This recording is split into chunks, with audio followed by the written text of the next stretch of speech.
Rick Vossen, Stormore Portable Building Dealer, Panama City.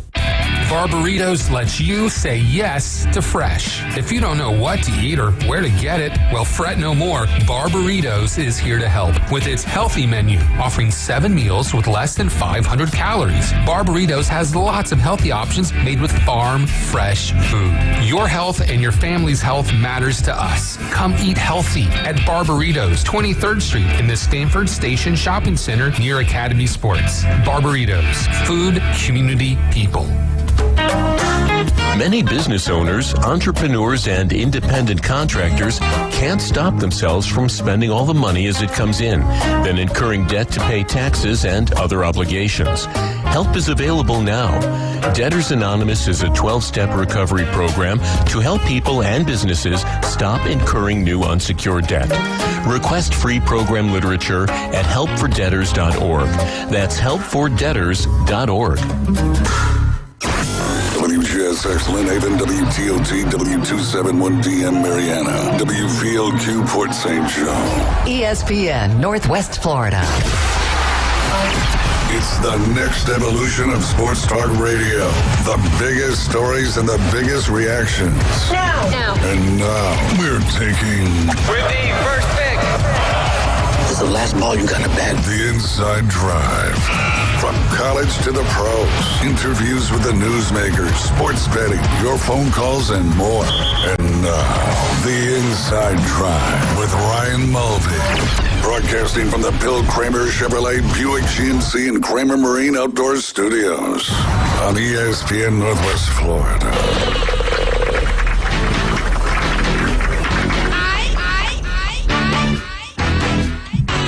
Good morning. Another beautiful day out there in the Florida Panhandle. I am Ryan Mulvey, joined by Jay Henley, and we have a special guest in studio today, sitting inside the Bill Kramer Chevrolet Buick GMC and Kramer Marine and Outdoor Studios. As always, you can listen live and local on 104.3 in Panama City Beach, 101.9 along the Forgotten Coast. You can always watch on Facebook, YouTube, and Twitch. Just search ESPN Northwest Florida. Don't forget to download our free mobile app inside the Google Play Store or the Apple Store. That one you do have to search 104.3 ESPN Northwest Florida. I was going to ask you, Jay, on that one, if you could read that one. But you're 2 for 2 yesterday. I was. So I figured you probably would have had that. And I had a friend in Birmingham on ESPN PC. Is it ESPNPC.com? Is that right? I mean, we've only been doing this for almost 2 months. There you go. Probably know. You're learning there, buddy. He was listening via www. Whatever. The old intranet. Yep, intranet. But yeah, sitting inside the Bill Kramer Chevrolet Buick GMC and Kramer Marine and Outdoor Studios. You can check them out there at 2251 West 23rd Street. But like we always say, just head east on 23rd Street and you will not miss them. Tons of vehicles in stocks, new trucks, SUVs, cars, whatever it may be. Trade-in values are still very high. And as always, you can buy tires at cost from Bill Kramer Chevrolet Buick GMC. They're also doing a hole-in-one sponsor for the Bay Point Billfish tournament tomorrow. So we're excited to see the crew out there. If you get a hole-in-one, you may be going. I think it's going to be a Buick. I think it's like an Encore or something like that. I'm not 100% on that, so don't quote me. And then, of course, Kramer Marine and Outdoor. If you need to get your boat back out on the water, or if you want to buy a boat to get out on the water, they are a Yamaha outboard full-line dealer, Suzuki full-line outboard dealer. They do have a Yamaha Master Certified mechanic on staff to get you back out on the water ASAP. And they do sell Seabourn, Spider, and Sundance boats, all part of that CRI family. You can check out their new and used inventory over there at KramerMarineandOutdoor.com. Very excited to have a friend of ESPN Northwest Florida, local legend in studio with us today. Had the pleasure of playing golf with him one time. I didn't know him prior to that, and then I don't even remember how we got hooked up on the same team, but that was an absolute blast. Jay Chapman in studio with us this morning. Jay, how are you doing? I'm doing well. Thank you for having me. And I want to preface that we're using that word legend sort of loosely. Hey, Jay's a legend. You're a legend. David's DJ Davy Crockett back there. He's a legend. For those of you who can't see, the better-looking Jay is to my left. To my left. I don't know. We're put together. We might be putting a lot of pressure on our demographic.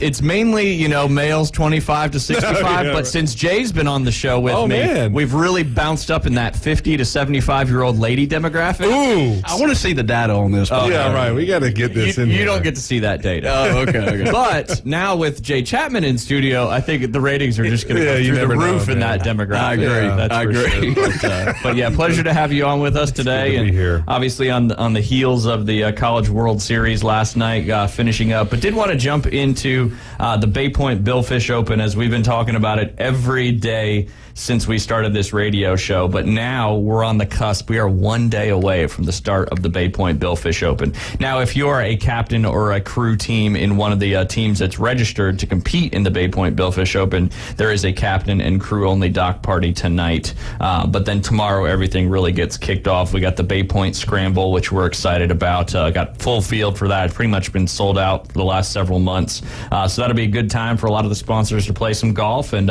appreciate Rudy's Barbecue doing the lunch for that afterwards, even though Ethan's gone, and we certainly miss Ethan, and he went back to Texas with a better opportunity. So cool to have Rudy's out there, and also American Charlie's will be sponsoring the drinks, so the booze will be flowing tomorrow morning. That is for sure. Yeah, but they better pace themselves, because after that golf tournament, you've got the tournament check-in and registration from 2 to 9 p.m. Mandatory captains meeting at 5:30. Captain's banquet will be from 6 to 8. But the big party is tomorrow night, and that's going to be the tournament dock walk starting at 4 p.m. It's going to be a huge concert going on at 7:30. Mackenzie Carpenter, I believe, opens it, and then we don't know. Even I don't know. I'm in tune with everything out there, but even I don't know who's going to be performing after her. But rumor has it it's going to be somebody big time. So if you want to come out, obviously come out every night, but tomorrow night's going to be the big time party. Everybody who went to the Billfish tournaments in years prior always remember that dock walk kickoff party. All the boats will be in the marina, everybody checking them out. And I don't know if you saw on Facebook that sign that they had made. Yeah, they got it up beautiful. last night, and it is absolutely spectacular. Yeah. So I'm just excited to be here for my first Bay Point Billfish invitation. This is the Bay Point Billfish Open. Used to be the Bay Point Billfish Invitational, Jay. And you were probably here when that was going on? I was, and it's funny that you mentioned that. I had some family in town recently, so they just left yesterday, and one of the days they were here, they chartered a boat and went out. They were deep-sea fishing, and they kind of hooked a tiger shark. Right, and they snapped the line, but it had come up to the surface. They had a video. It come up to the surface 6 times. Really long fight. Snapped the line, and then I was telling them, I was like, "Man, back in the day, we used to go to this billfish tournament. Yeah. No, it's really fun to see them weigh the fish, and you go on the kickoff, and then obviously when they're coming in and weighing the fish, man, I loved going. My wife and I will be out there for sure this weekend. It was an event that I'm excited to go back to. So some dubbed it the social event of the summer for Panama City Beach. So I know John Warren, George Roberts, Jay Quave, and Scott Rossman have brought this thing back to life. Yeah. In helps with St. Joe and the Blue Green Resort as well, getting this thing back up to life. And it's exciting. There'll be tons of paid parking available, lots of different lots. There'll be a trolley running, all sorts of different stuff. So you can just head out to Bay Point, find yourself a parking spot. There'll be shuttles running from the parking lots. You can obviously, the closer you get, you can just walk right over there, but all that's going to be happening right there at the Point South Marina, the Point South Marina Bay Point, and then right across from the Bay Point Golf Course clubhouse. I was pondering a little bit about Lynn Haven Robb yesterday. He was talking about the Billfish tournament a little bit. And, did you hear that, David? Jay was pondering. I was pondering.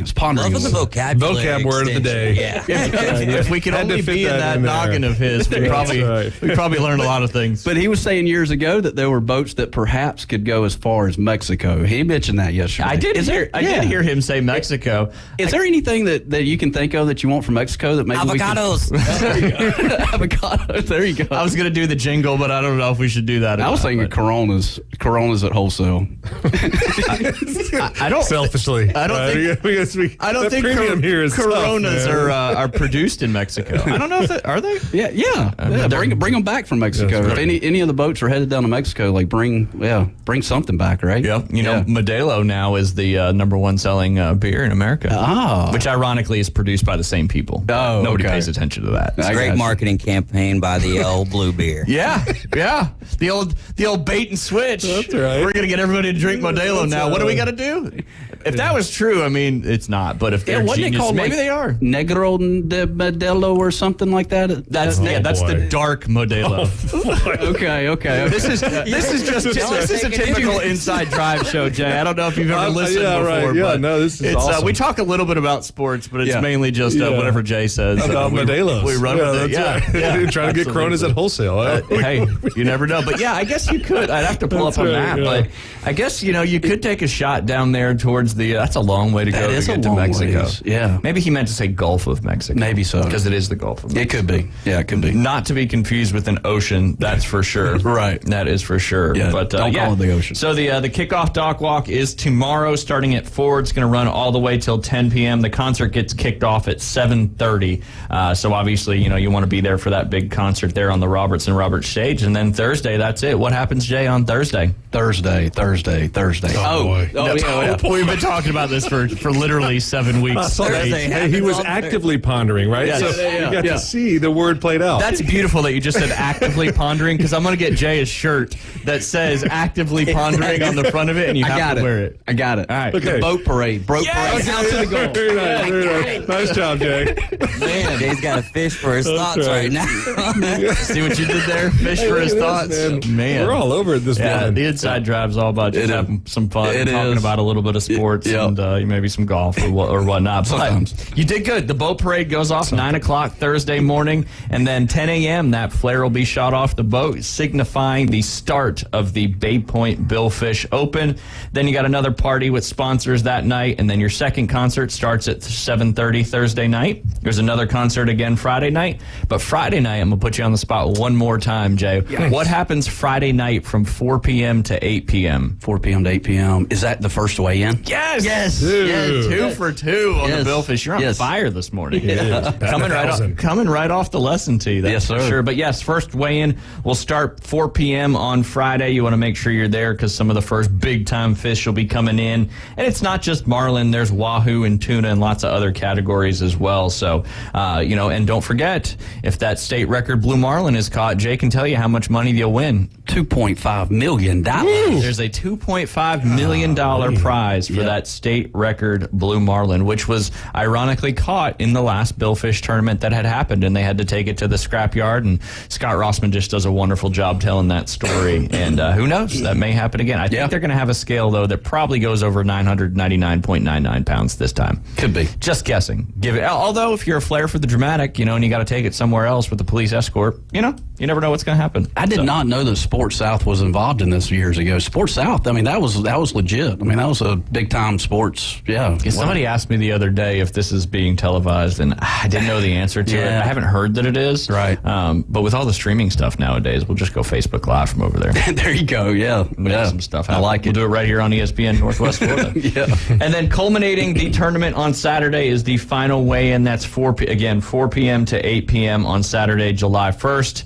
That last chance to bring in that big fish. That's your last day. And then the award ceremony will be Sunday, July 2nd at 10:30 a.m. So I know if you've been by Bay Point in the recent days, there's a lot going on, a lot of moving parts, stages being set up, trailers coming in, tractor trailers, all that good stuff. But the beauty about this thing is everybody does remember how big of an event it was in the past. So it's not like they were starting something from scratch, trying to build up the following. You've got all this nostalgia from the people that have lived here in the area over the years, and hopefully, I'm assuming they're going to be coming out in full force. Yeah, it looks like it. I'm excited for the traffic. I don't know how about anybody else here. But. Yes. It may be a little tougher to get to work than usual. Yeah, I would agree with that. I'm just going to park and stay. There you go. Yeah, that's a good idea. Yeah, that's right. Have some fun. I think we're definitely going to come out Wednesday night and check out that dock party, as well as see what the fuss is all about with that concert. But then, of course, don't forget to visit us at Bay Point Golf Club. We are open all week for golf. The only thing, there's a little change after tomorrow's tournament gets underway. The driving range will be closed until Sunday. Okay. Because there's going to be some parking on the driving range as well. One of the many lots that you can park on, because the Meadows, obviously, back in 2018, Hurricane Michael took that one out of commission. So John's been doing a good job keeping that property going and has some big plans for it. But there'll be lots of parking lots available kind of as you come in. The closer you get, the more expensive the parking lot is. Don't hook it off number 1 if you're playing golf this week. Yes. They don't want me out there. The good thing is the parking will be later in the day. Yeah. And most of the golf will be done, by the time the parking's really getting going, because the events really don't start until 4 o'clock each day. I got you. So, yeah. But you don't want to hook it on the first tee anyway. No, yeah, you but don't. that's a safe miss over there. We all know that, right? We got water right. That's you know what I true. mean? So, I've been on the driving range a bunch, man. Yeah, It's a long second, but I'll take it. That's why we have yellow golf balls on the driving range, so you know which ones to do. Yeah. That's for sure. Yeah. Yeah, a lot of driving ranges are out of bounds, but not our driving Not range. ours, yeah. Oh, man, I play from there frequently. Yes. And Safe while I'm play. trying to avoid the people on the range. Yeah, jumping in between, I'm trying to hit. get into the one green there. Absolutely. And then we don't forget about our awesome contest. If you're wanting to win a Yeti rolling cooler, $500 value. All you got to do, you have to have golf balls to play. So you might as well buy 2 sleeves of TaylorMade TP5s or TP5Xs, and you get 1 raffle ticket. If you buy a dozen, you get 3 raffle tickets. So I think we only got a couple entries so far in there. Okay. Which is a little surprising because TP5s and TP5Xs are great golf balls. They are. Not just because I've been with TaylorMade for so long, but I really think they are one of the better golf balls. They are. Yeah. But they're all round. They You're all just have not being paid dimples. to say that. Or, Yeah. no big deal. No. Yeah. I wish I got paid to say it. That would be a good thing. Hey, TaylorMade people, if you're listening, I need a sponsor on the Inside Drive, not just with my golf clubs. That's Actually, right. be more beneficial to have the sponsor on the Inside Drive than the golf clubs because, It would be. don't really play a whole lot of golf, except don't forget about the Blast at Bay Point. That is going to be coming up. We haven't had a winner yet this week. Yesterday we had 3 guesses, and hopefully you were paying attention because the guess yesterday afternoon on the Inside Drive is really pushing you onto what this should be. I heard the guess this morning wasn't very relevant. I'm not going to say the number. I mean, we probably could say the number, but it was a little low. It was a little low. just a little bit low. More of a scramble score. Okay. Where you've got 2 mulligans per person, maybe some Tigers on your string, team. and the power-up drive where you can go to the forward And an teams. eraser on that pencil. Yes. This person has saw your score from years ago in that tournament that you placed first in. I guarantee it. No, not this low. Okay. That was 8 years ago when I was a good golfer. That was a low score, back by in the the way. day. Yeah. Sometimes you hit it straight and you hit it close and you make putts. You do. That's right. Sometimes. Not very often. Yeah. But again, the Blast at Bay Point, you're just going to have to listen at 12:40. We'll be taking the 10th caller. The 10th caller will get a chance to play high-low, where you have to guess my score from this past weekend. Like I said, we haven't had a winner yet, but we do have consolation prizes if you guess the wrong score. But if you do guess that correct score, you and a guest will get a free round of golf at Bay Point Golf Club. Nice. Pretty exciting. So just got to make sure you're listening. And I know David said, too, when you keep your dial turned to 104.3 if you're here in Panama City, because there's some promos talking about the scores that have been guessed already. So a lot of hints going out there. All the more reason why you need to tune and listen to ESPN Northwest Florida. Jay, why don't we revisit? We'll jump in with Jay here in the top of the next segment. Don't confuse everybody. We got to come up with this Jay. Which Jay we talk? That's true. That's true. You've got EJ, and then you've got no EJs. That's right. He's going to be BJ, better Jay, better looking Jay. Yeah, I'll take it. I'll take it. That's right. I was actually going to ask for a guess in the commercial break, but I can see the score, so that's not good. Oh, yeah, you can. Yes. I don't know if you're eligible sitting in No, studio that's true. But I was either, going to in the commercial break. I was going to be like, I want to try and guess. Yeah. I would have Yeah. guessed 2 higher than that. Don't say, but that would have been my guess. Yeah, not that's too bad. That's what the first guess was yesterday, That's which right. was a pretty good guess. Yeah. Good. No, the guess on the Coach James Hale show. That's just 63. they don't really know what's going on apparently on That's that a little morning high show. there. Yeah. They were very, very high and then very, very low. Yeah. So All right. maybe not that, and maybe not the target market there on that Coach James Hale show. this is true. Alabama homers on that show. Roll so Tide. Yeah. there you go. But yeah, so let's revisit real quick. You did it yesterday, and I thought it was a great one. The Jay Henley. It's Jay's Golf Tip of the Week.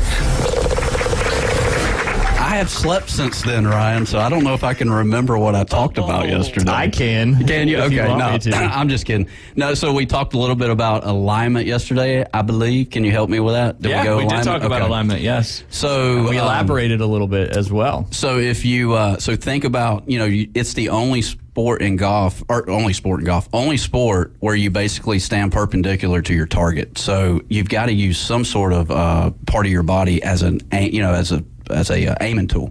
So we're going to use our left shoulder for a right-handed golfer.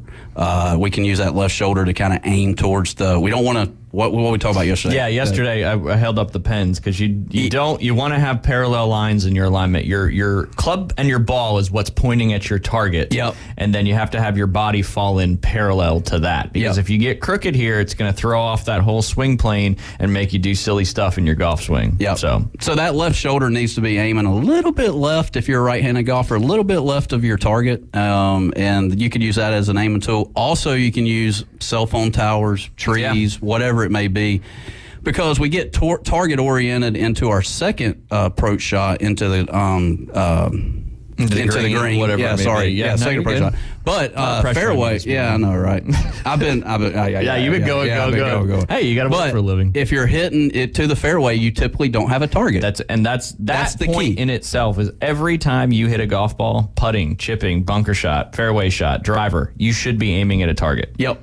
Because if you're not, then you don't know what you're set up to. Yep. Yeah. So a fairway is not a good target, in my opinion. It's too wide. You got to aim small, miss small. That's right. That's right. And we didn't talk about it, but intermediate targets is another thing, too, to kind of expand on that alignment. And I know we got like a minute left before this break. You want to talk about an intermediate target real quick? Go for it. You want me to talk about it? Yeah, go for it. Intermediate. I'm not golf with Jay. Oh, you could go. All right, so you could go use a tee maybe in front of the tee box or anything, a broken tee or anything. I was talking when I was playing golf with Liam this past weekend, and he was putting on the greens. We were really working on intermediate targets. I was like, you read the putt, and then you got to pick something right in front of that ball, whether it's a driver, any shot, because it's a lot easier to point your club at that short intermediate target than it is to try to keep looking at something way far away, especially if you're right eye or left eye dominant. There's so much stuff that goes into it. Yeah. But moral of this story, make sure you're aimed at something. Absolutely. No matter what you're doing, especially when you're practicing. Yep. People just go out there and hit balls, and you can't gauge what you're doing, and you don't know if you're hitting accurately to your target or not. So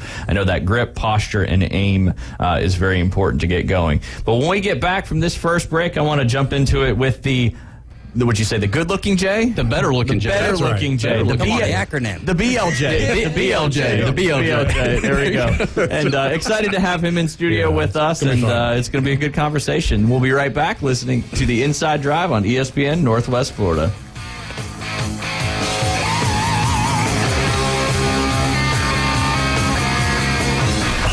ESPN Northwest Florida is on location at Dave & Buster's. The Afternoon Underdogs are broadcasting live at Dave & Buster's Pier Park with half-price cocktails, half-price games, free Dave & Buster's game cards, and choice swag from ESPN Northwest Florida. Join David, Kyle, Amanda, Drew, and a cast of sports fanatics every Wednesday from 4 to 6 with fun and prizes at Dave & Buster's Pier Park with ESPN Northwest Florida. This is Joanna with your latest forecast on ESPN Northwest Florida this Tuesday. For this afternoon and evening, mostly sunshine and a high of 89 with a moderate breeze at 14 miles per hour out of the west-southwest. Tonight, mostly clear skies with lows around 79. Tomorrow, mostly sunny with a light breeze and a temperature near 88. Moving into Thursday, about the same with a high of 89 and sunshine. This forecast is sponsored by Mid-South Lumber, the best little lumberyard in Panama City. Thank you for listening to ESPN Northwest Florida. Rely on it. Are you tired of hearing 2 weeks when you call to get your boat worked on? Hey folks, it's Chris Kramer with Kramer Marine and Outdoor, and we'll get you in and back out on the water as quick as possible. We're a full-line Yamaha outboard dealer and Suzuki outboard dealer, and we have master-trained certified mechanics on site. So if it's just an annual service, electronics install, trolling motor install, or all the way up to a full repower, we can take care of you. So stop by and see us in the corner of Frankfurt and 23rd next to Bill Kramer GM, or call us at 850-851-0453. Bay Breeze Bait and Tackle, this is Tim. Do y'all sell bait? Yes, we seasonally stock live shrimp, live bull minnows, live sand fleas, live fiddler crabs, earthworms, night crawlers, crickets. We also stock frozen shrimp, sand fleas, mullets, squid, pre-rigged ballyhoo, bonita, stingray, cigar minnows, Boston mackerel, Spanish mackerel, and a few other miscellaneous baits. It's worth the drive to buy premium locally sourced bait from Bay Breeze Bait and Tackle, located directly off Highway 98 on the west end of Panama City Beach. Coming in hot. So hot. It'll be a hot one. Really hot. Goddamn. The Inside Drive with Ryan Mulvey. Live from the Bill Kramer Chevrolet Buick GMC and Kramer Marine Outdoor Studios on ESPN Northwest Florida.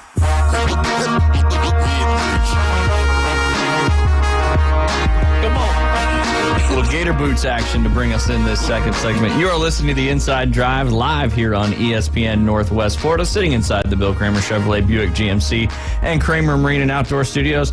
Not very often we have two Jays in the studio, but excited to have Jay Chapman, former Major League pitcher. I think he spent, 12 years in the pros as a pitcher? Yeah, somewhere right around there. It was a long time. So we were talking a little bit off the air about kind of comparing golf and baseball, which I want to jump into a little bit more. But, for those who may not know you or may have not listened to the Afternoon Underdogs when you came on, kind of tell us a little bit about yourself and, your journey kind of up through everything and making it to the pros. Yeah, okay. So, I was born and raised right here in Panama City. Went to Mosley High School, graduated in 2005. Coming up on that 20 year, not too long. That hurts a little bit, but you know how it is. You just don't go to it. Yeah, I didn't go to mine, and it's like it didn't happen. Jeez, man. And then, I had signed a baseball scholarship with the University of Alabama, Roll Tide. That's where we wanted to be, sort of blood into that. That's right. Yep. Back when I was playing, they just actually reinstituted this. They took it away for a little while, but they've reinstituted now what's called a draft and follow. So I went to Chipola Junior College. Now this was the changeover between Mazeroski and Candler, right? So I love Coach Candler. I just didn't know him at the time. Gotcha. But I knew Coach Jay really well, right? And so I went to Chipola, and the Braves retained my rights up until the week before the next year's draft. So you could sign, prior to not having me draft, you could draft and follow, right? Gotcha. Okay, so I signed with the Braves in 2006 and then kind of was in their organization till 2012, making it up to their major league roster, which is the 40-man roster. It's not active, but I was on their major league roster in 2012.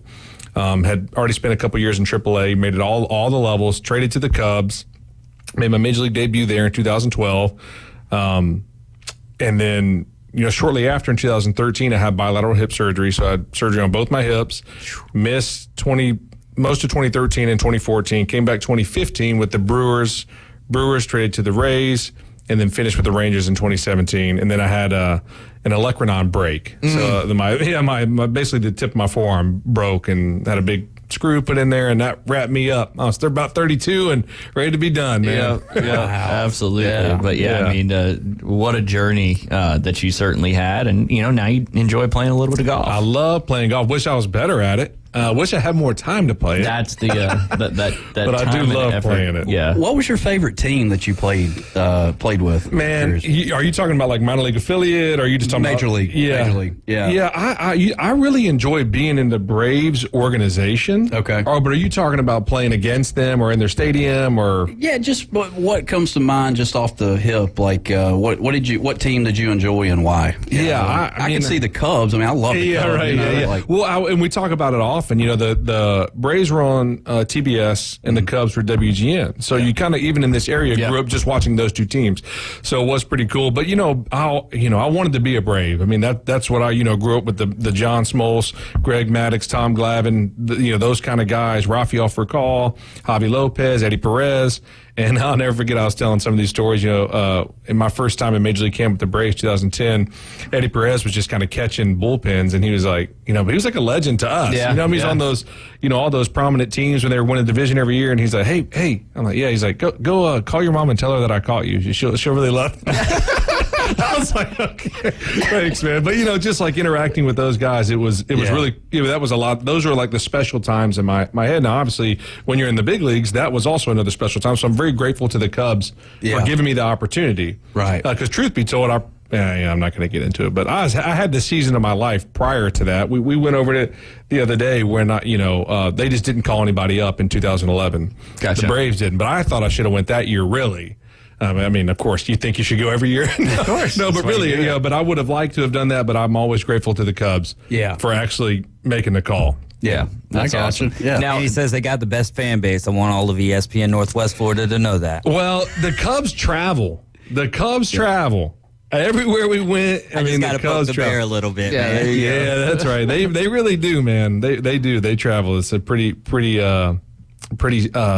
stable fan base. Yes. So that Cubs-Cardinals rivalry, that's legit. Can I tell you a quick story about this? Please. Yeah. All right. So, normally I have to carry the show because I'm sitting with this guy, but having you in here, I get to actually listen to and I got stories, man. Ask David, man. I got too many stories, but for days. I know. That's right. Yeah. So I'm like, I'm a rookie, right? And a lot of people don't know there's all these sort of unwritten things that rookies have to do. You know, sitting, in the middle seat on the plane, up by the meet, all these, you carry all the stuff, go out, carry the Door Explorer back to the bullpen, all this other stuff. And you had one of the things that you had to do was catch the first pitch. It's usually a celebrity throwing a first pitch, right? And so it's like, Mike Madsen was one of them, the actor. He was all the Quentin Tarantino movies anyway, some of these other ones, right? Well, usually you go out there because they do it before the anthem. So it's like about 30 minutes before the game, go out there, catch the first pitch, whatever, take a picture, all that good stuff, right?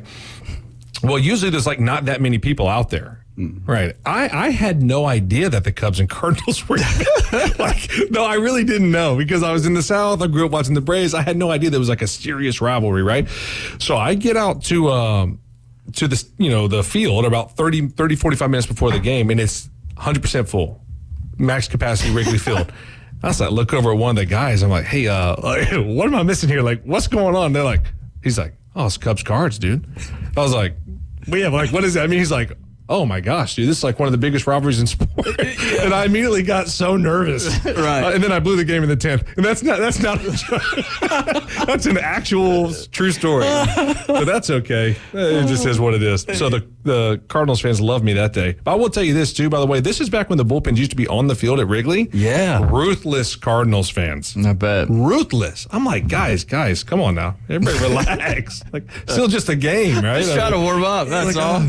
I hope you blow your arm out. Lose the guy, like, whoa, dude. Did you ever pitch in Philly or were in the bullpen at Philly? Never in the bullpen at Philly. I heard it was that's another one. Yeah, I grew up in North Jersey. Yeah. So, and I'm not except for the New Jersey Devils, but just Philadelphia was always a huge rival for a lot of people. And Atlanta. I mean, they're for a while. Yeah. They were, Yeah. That was a prominent rivalry in that 2010, 11, 12, But geez, man, I heard they're ruthless. Same with the Yankees, obviously. Yeah. Ruthless and throwing AA batteries at people. That's a true story. Yeah. So, I feel like it's something you would do, Jay.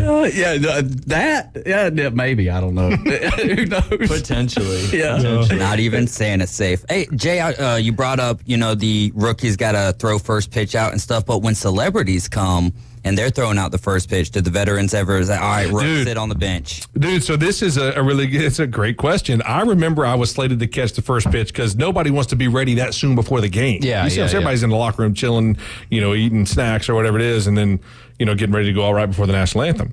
Well, George Lopez came to throw one, right? And we had Matt Garza at the time.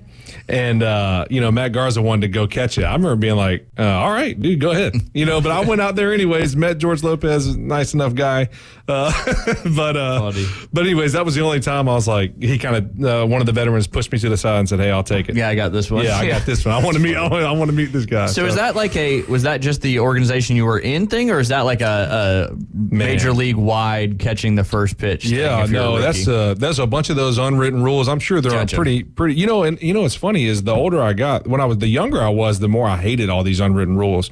Like you had to kind of fall in line, depend upon, your status in the clubhouse or whatever it is, or your tenure or whatever. But the more, I stayed around and was able to, kind of watch how effective it was at keeping, things in line, right? Making sure people aren't coming up there acting stupid and stuff like this. So, but there's a hierarchy for a reason. Exactly right. And but to answer your question, it's pretty league wide. Gotcha. Rookies are doing they're making sure this. And I assume they were doing a bunch of stuff that they didn't really want to do, but the first pitch thing, that's pretty neat. Dude, it was not fun. No, there's no turnaround time. BP, I'm now running. Change for the game and get back out and catch the first pitch. I was like, man, jeez, I complain about it. Yeah, did you ever put any Vaseline up underneath the hat? No, I didn't. But I have no problem telling people this. I had no problem telling people this. I use bullfrog and rosin as a sort of sticky mechanism. Dude, you're sweating, man. You're out. Or sometimes, and you don't want to get sunburned. That's exactly right. That's what we're talking about. These are legal substances. Yeah, skin cancer. It's a real thing. It is. I did not know how they were going to be able to navigate trying to police these things. Because I'm like, bullfrog, you put a little spray right here. And then dot the rosin, dude. You'll take a ball and it'll stick to your hand. I'm telling you, like it's too, like you said, it's too legal stuff. I mean, I don't know how they were going to police it, but yeah, I did that plenty, man. And also when it's cold, dude, you can't. The balls are slick. I did. And then these rules where you can't blow in your hand if it's Crazy, 47 degrees or what, like, come on. It's crazy, man. Yeah, like the Max Scherzer deal, we talked about it before, but with the Max Scherzer deal, when he was basically saying, hey, the people across the the playing field over there, they know what's going on. In my opinion, that's kind of him saying, like, dude, I did some things that made it, where the ball had a little tack to it. I could feel it, but I'm not, the pine tar concoctions, those were a little crazy. I did have people do that as well. I was never big on that, but. Did you ever get into a brawl? Like, my third day in the big leagues, they thought I was the water boy. No, I'm not even joking, man. This is the honest truth, man. Dude, how much time do we have? As much as you're willing to hang out. This is the honest truth, man. And I don't know if I've even told this story on the Afternoon Underdogs, but it's my third day in the big leagues. We're playing the Nats, right? And we are just getting pummeled the entire series, right? So I pitched the first 2 games of the series. So I was available, but was pretty sure that I wasn't going to go because I had pitched the 2 prior days in AAA. So I really had pitched 4 of the last 5 days, and so Bryce Harper hits a grand slam, and they go up like 9-0 in the second. Okay.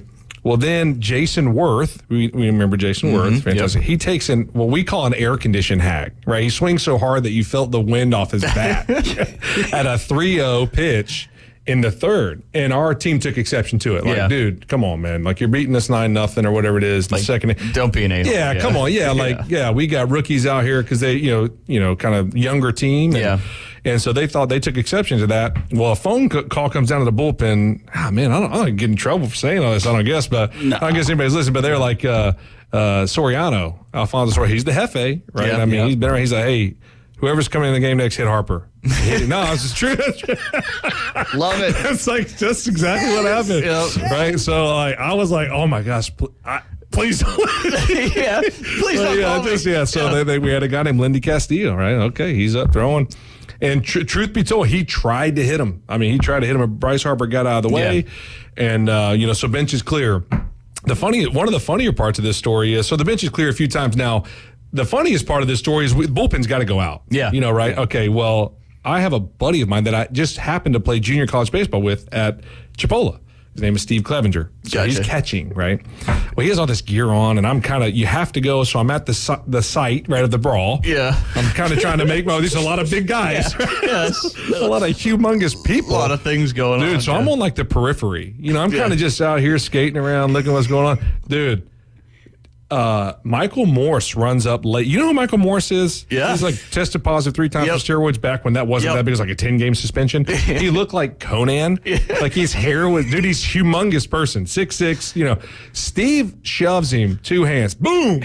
Right in the chest. Man. Dude, he's so big he doesn't even see Steve. Yeah. He's looking around, he's like yelling with some profanity. He's yelling, who shoved me? That's what he's saying, but he's not saying that. Yeah. And I'm just pointing right at Steve. Not me. Steve is the one that did it. Like, and then as we're like everything's cooling down, Steve looks over and he says something to Edwin Jackson, who's another you just don't want to be messing with these dudes, man. But I was like, anyways, that's my brawl story. So yes, third day in the big leagues. Third day. Wow. And I'm like, they were probably thinking that I was the water boy or something. Welcome to the show. Yeah, welcome to the show. Yeah. Afterwards, I told Steve, I'm like, dude, you're trying to get us killed. Yeah. What are you doing? Last thing right here about this story. It's really funny. So the next day I walk in the clubhouse. This is in Washington. And there's no audio, but I can just see one of the TVs in the locker room. And it's got Steve, the catcher, right? His glove highlighted. Okay. The rest of the screen is dark, right? And the ball is behind Harper. So they're basically saying he didn't even he knew it was coming. Yeah. He didn't, and I was like, Steve, you didn't even move your club. He's like, well, I was worried about him going out to try and fight Lindy. Oh yeah. Yeah, but it's just funny. He's just sitting there, the ball's so his glove's right there, the ball's way over there. And he didn't even lunge for it. They were basically saying okay, of course you knew it was coming. Yeah.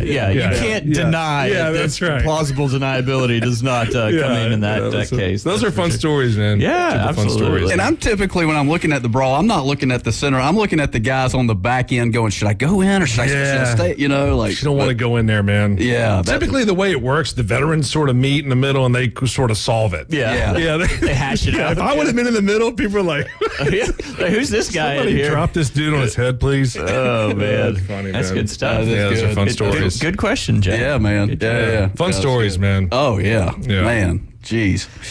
I got some more, I guess not serious isn't the right word, but how did you kind of get started in baseball? Who was one that kind of brought you into it and, kind of started that for you?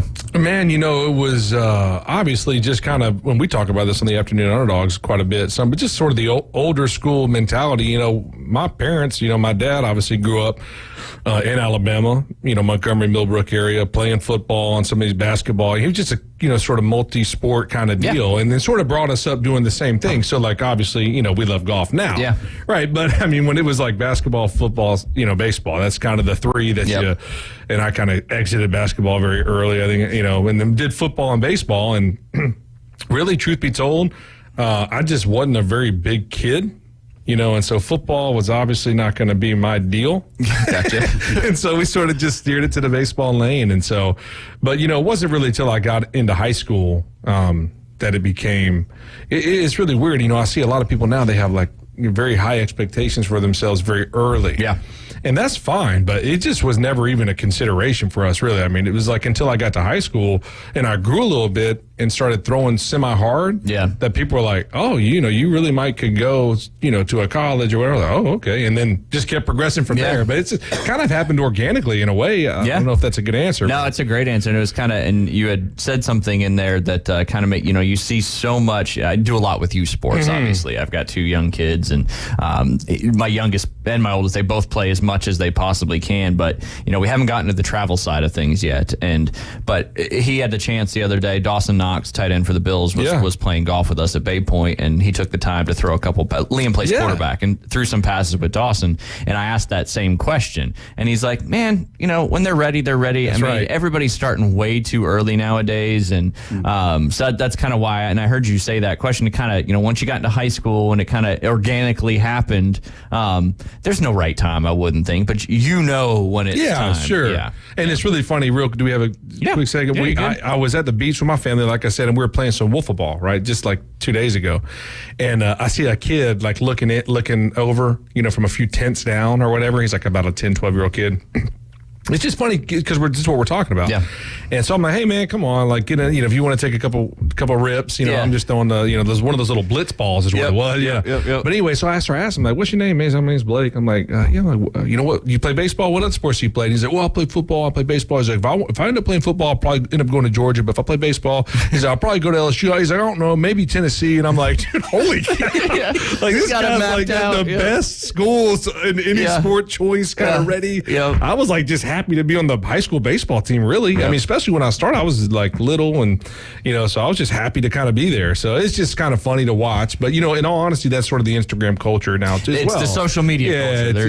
There's no doubt about that. And, it's one thing, I'm not saying there's one way right or the other, but, there's so much time. There's so much time. And don't burn kids out in that sport.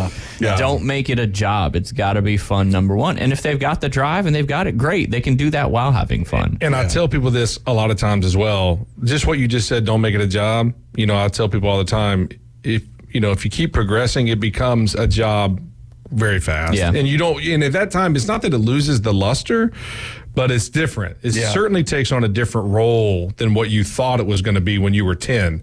And so I tell people all the time in high school, man, enjoy those times. Even college it will be a job. Oh, yeah. Like, it doesn't have to be professional or whatever it is. Like, if you go to, look at the itineraries and schedules for a Gulf Coast baseball season. I mean, that's at Gulf Coast. I mean, it's a fantastic school, but I mean, it's like, dude, show up here, weights here, practice here. I mean, it's a job. So enjoy high school, enjoy your youth sports, man. It's a team building, your friends. That's the heyday right there. That's the heyday, man. That's what I try to tell our kids all the time. I said, look, I wish I was doing what you're doing still. Same. Enjoy those moments, and it's fun to see the groups of kids kind of move around together, and that's what's so awesome. I know we do have to take a break, but when we get back, we'll continue the conversation. We've got 2 Jays in the studio, both local legends here in Bay County, and that's right. You're listening to Inside Drive live here on ESPN Northwest Florida.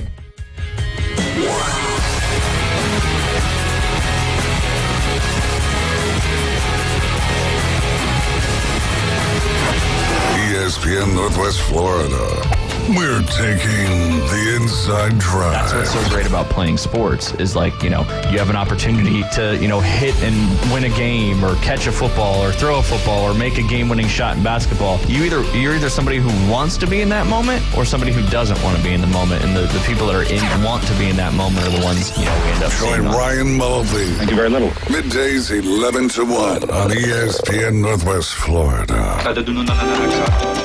Hey folks, Chris Kramer with Bill Kramer GM. And the best place to listen to the Inside Drive with Ryan Mulvey is inside a brand new vehicle from Bill Kramer GM.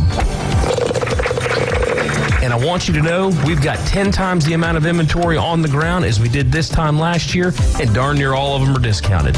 So shop us online at BillKramerGM.com or visit us at the corner of Frankfurt and 23rd. We'll make it easy and take great care of you.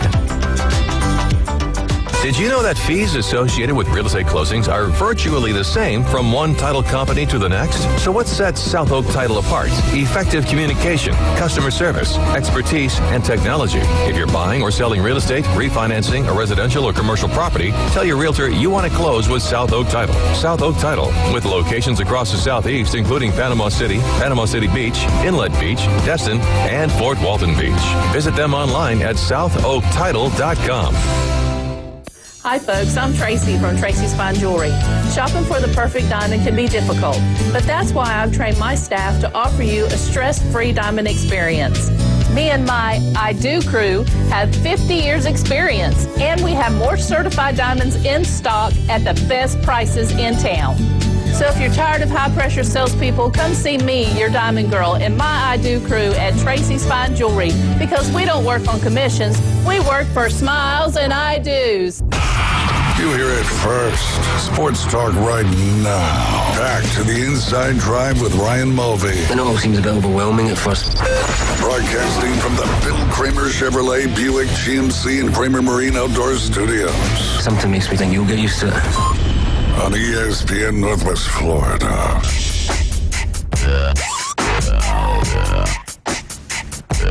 Jay requested this one coming in. This is his song. Genuine. It's Pony. It's Pony.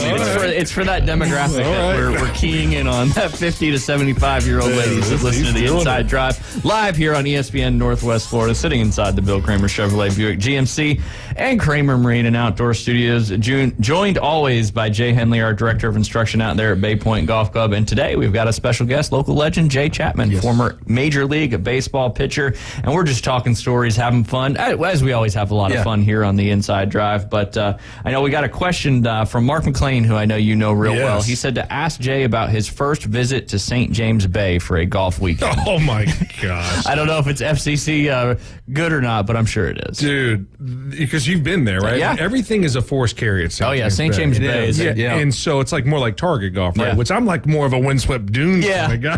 80-yard wide fairways. That's right. Yeah, but Targets, you need to go to Target. That's exactly right. So I like, kind of open, you hit it far, hard, see where it goes, go get it. Yeah, St. James Bay is not like that. Mind you, we have a kind of a little group that goes, and it's a really neat experience. Everybody's tiered. It's kind of some competition, but friendly as well. Well, it's my first time being there, and I had just come out of surgery. So this is like not, I hadn't really played too much golf. We get in our first singles round where you have to sort of play your own ball. It's not alternate shot. Dude, on hole 14, I am completely out of golf balls. And I had enough golf balls. I said enough golf balls that I should have been able to make it to the round. Dude, so I took a DNF. Because I was like, I'm not going to force everyone to go back to the clubhouse to buy me new golf balls. And I also think it was alleged, right? I'm not sure that it actually, but I lost a couple irons in there as well, that their durability was not... That's some Happy Gilmore stuff right there. We're a little weak. Yes, yeah. Oh, there's the other piece. That's right. There's the other one. How did this get into two pieces, right? So that was my first experience with St. James Bay. And I think all those guys that we went with sort of knew that was coming too. So that was... So you were kind of... the guinea pig. They're like, don't tell him. And then they could have gave you some golf balls. That's true. Well, I would have just lost them. I mean, at this point... You would have been able to finish, though, hopefully. At this point, I'm like, I don't even... I'm swung out. The course just beat me. Yeah, that's it's a tough one. That's no easy track, that's for sure. We used to, when I worked with Kemper Sports, Sports. They're not anymore. They recently sold, but they were part of our portfolio, so we went over there to help out a little bit. And yeah, the first time I ever played it, I was like, force carry. How are people supposed to play this golf And course? if you don't know, like you hit a good looking shot, and you're like, And oh, it's- that's great. Yep. It's in some trash up there. Yeah, You're like, what? exactly. And there's a horseshoe par 5 over there. It literally like horseshoes. Yeah. And I'm like, I've 15. never seen that That's before. like Is the that best hole ever. Yeah, we yeah. always go It back reminds and play me the of hole. 6 at Bay Hill a little bit. Okay, you know, yeah, that there you big go. par 5 that wraps around the lake that you can be real aggressive if you And can hit in it case straight. anybody's wondering, just go the long way. Yeah. We always like try and get it close to the left edge to see if we can go for it. And two, it's a really makeable shot. Yeah. Oh, yeah. Like leaves you 185, sometimes, but it's 185 all carry. Yep. Yeah, so I just go the long way. Yeah. Yeah, I'll take my par bogey as opposed to take my. We play double par limit. So if I try to go for it, I usually take 10. Yes. So you lost all your golf balls and it was double par? Here's the deal. This is the funniest part. I lost all my golf balls prior to 15. Yeah. So I'm just like, I didn't even get there Didn't the have an first time. opportunity. I feel like you could have found some in the waste, the stuff in marsh. You got to be careful with snakes out there too. This is an idea. I've got a business idea. Maybe Christy needs to start putting golf balls If for you would sale. if you would attend our staff meetings, you would know that when the noodles come in, we're soon to put noodles on the beverage I cart. get hit again. I get hit. Yeah, that's what happened. It's a Okay. great idea, but we crossed that bridge about a month ago. Oh, okay. All But right. yeah, as soon as they come A day in, late, $1 yeah, short. we're Yeah. gonna sell golf balls on the beverage cart. There you go. And, Cool. and everyone knows, and they've been here at some point, I'm sure, but losing the golf balls was really my excuse to just stop playing. Yeah. I was, if someone offered, like, no. No, I'm done. good. Yeah, I'm don't good. like Yeah. make me suffer more. Yeah. than I'm suffering. You got to that point, Threshold was a done. couple irons less in the bag. It was a lot lighter when you were done with it. That's right. Easy That's to right. carry it back. 2 to the days car. later, I'm like, where's my forearm? It's just in the woods over there. That's right. That's right. Yes, all that good stuff. Oh gosh, I love it. But yeah, we were talking about earlier, off the air when we were talking about your tip of the week and alignment and having a target. There's a direct correlation, especially on the baseball side of things, Yeah. from a pitching standpoint. When it comes to pitching, you're always pitching to a target. Yeah, and it's way more than that, and that's kind of where you guys, I think, would probably really enjoy it. We tell people all the time, I'm like, this starts on the side, man. This starts in your catch play. I mean, there's not really. I mean, I tell kids all the time, if you want to have a couple loose throws, Yeah. when you're warming up, to not really have a target and be, that's fine. But by throw 8, 9, 10, we need to be trying to hit one of the decals on your shirt or the head or the hat. Yeah. Is every throw, because you're just patterning. And it's sort of like, and it's weird too. I tell people, I don't know how it carries over in golf, but there's sort of a natural, calibrating. I'm sorry, not calibrating. I'm sorry. It'll calibrate itself sort of naturally. If you pick a steady target and just throw at it, like your body will kind of figure out how to get it there without too much instruction. That's a great point. I'm gonna elaborate on that because that's one of the things when I used to teach a lot of golf. Now I don't teach anymore since I've been down here at Bay Point. But we were talking about parallel lines in the golf swing. This you know with your brain and your eyes where you're trying to hit it, whether it's a flag stick, a target in the fairway, whatever it may be. So if you align your body parallel to that target, you're gonna do what it takes because you know what to do to get it there. It's when you get out of that alignment and you have to come way over the top to get it there because you know where your target is, so your body's going to do whatever it takes to get it at that target. Right. So if you're not in good alignment, that's where you develop those bad swing habits and stuff like that. Yeah, kind of what I'm thinking about right now, BLJ, is that Yeah, that's right. better looking Jay, is that so we talk about the elusive throw to first base as a pitcher. Mm-hmm. That's a very elusive. For some reason, it's one of the hardest throws in baseball. Right? It's like laying up on a par 5. You're right. Yeah. So, and you were talking off air about how that 50-yard pitch shot is just horrific. You don't want that, right? Yeah. But it's just, I think, and we were talking about this, but the pivot of the throw, as you pivot your body through, as a pitcher, you're going at it 100. Your pivot's 100 miles an hour, and I think, and correct me if I'm wrong, but I feel like when you throw that ball to first base, your pivot, you pivot at, let's say, 30 miles an hour, and it's that elusive throw. Describe to us a little bit about that little elusive throw to first base, man. Because we have people that like legitimately. There was a couple guys I played with that we just call it the yips. Yeah, they literally could not make the throw, and it wasn't just only a pickoff, but a bunt or a fielded ball, right? And a throw less than 100%. they could not do it. They just really couldn't do it in the because you lose the timing when everything kind of goes fast. Yeah, it forces you to kind of get to extension. Like you can't move any faster. But slow, you kind of lose the feel of where to let it go and how. Man, it eats people up. Were you pretty good at it? You feel I could do it, but I would drop down sidearm. Okay. I would just kind of like turn kind of back into a somewhat of an athlete and throw it sidearm. Well, that way you got the right movement away from the and you have way more room for error down here. Yeah. Yeah. You kind of just where you release it doesn't quite matter as much as over the top. Yeah. If you let it go a little bit early, I mean, it's 10 foot in the air. Yeah. On the side, it's just kind of even if you let it go a little early, it's still in the vicinity. It's this way, right? They can catch it. It's not up and down as much. And so, but that's kind of the same idea. Yeah. No, and that's kind of the way I feel with the golf swing. I just kind of get lost back there. It's a timing thing. Yeah, it that's is. right. Yeah, and if you're used, and that's one of those. And Jay works with a lot of people, and it's you work on that 100 yards and in, which is your scoring area.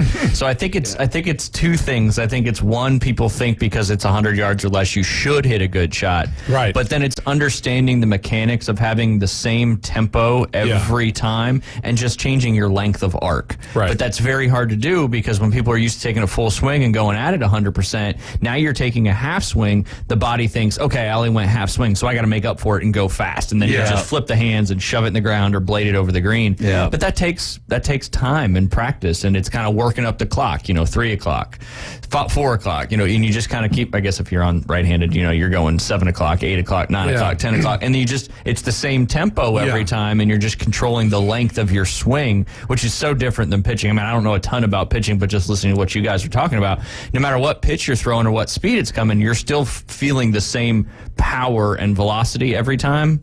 See, and the thing about it is that what you're talking about is like it's not so dissimilar. I mean, it's very similar. Like I tell people all the time, if your hand is up when your head is back when you're throwing, you're not much can go wrong. Yeah. You know what I mean? But when you're out in front of your arm and it kind of gets lost back here, oh my gosh, you can't get it to a target, right? Your body tries to compensate. Yeah. Yep. Do all Same thing when you don't have good alignment in a golf swing. Your body compensates because you know what your target is. Right, to try and get it there. And so that's why on the full swing, I feel so much better because I can get up here and I have a little lag. Like, I have a little checkpoint. Like, okay, my hands are there, and then I can go. Yeah. But on the shorter ones, I don't really have that point. Where and I just kind of like, just kind of try to get lost. Yeah, and it's super common. I mean, you see it even on chipping and pitching, because there's so many different, your tempo needs to relatively be the same, but then like on those shots, your body isn't doing as much work. Yeah. You get that weight forward, you quiet your body, and you're just letting your rotation make the stuff happen. But it's just not one of those things that you're going to be able to snap do without practice. And one of the things I try, with guys like you guys who are so good, and we have some buddies that play there very low handicaps, and I just try and tell myself, a lot of it we talked about muscle memory and these sort of patterns that you're used to being in and getting in, and you can do them subconsciously, right? And so a lot of times I would tell people with baseball, you need to on the side sort of understand the feeling of the positions that you're in, because when you're on the mound, you cannot be thinking about those positions. No. It's target, ball, goes there. Execution. Yeah. Right. That's it. You're on the mitt. You sort of see the Pro Tracer shots, you sort of seeing the line of the pitch, right?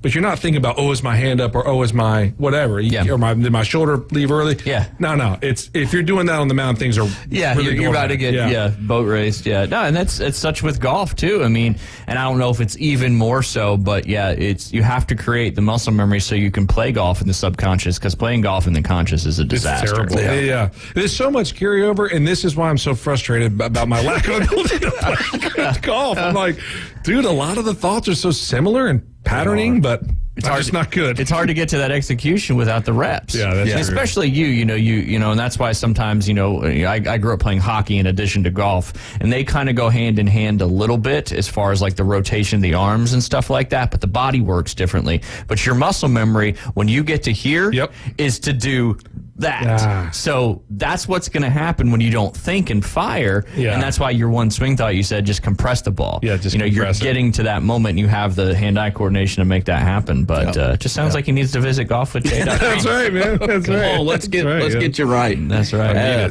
But and just real quick, I know we got about a minute left. Targets. You're always pitching to a target. Every throw, I told him after about throw 10, every single throw has to go toward target. I mean, it just has to. Whether, like I said, a decal on the shirt, the hat, left shoulder. We used to play the head-chest game for points, right? Because it would be more competitive in that way. And so, hey, but the idea was I'm trying to hit a spot with this. Because that's what the game's all about, man. That's it. And that's the correlations between golf and it's similar to football too, as far as throwing a football. Do you have a second? Yeah, no, we got to jump off. It's the top of the hour. You're listening to the Inside Drive live here on ESPN Northwest Florida. 2 Jays in the studio today, both local legends. Excited to continue the conversation when we turn over into the afternoon. Maybe some afternoon delight when we come back.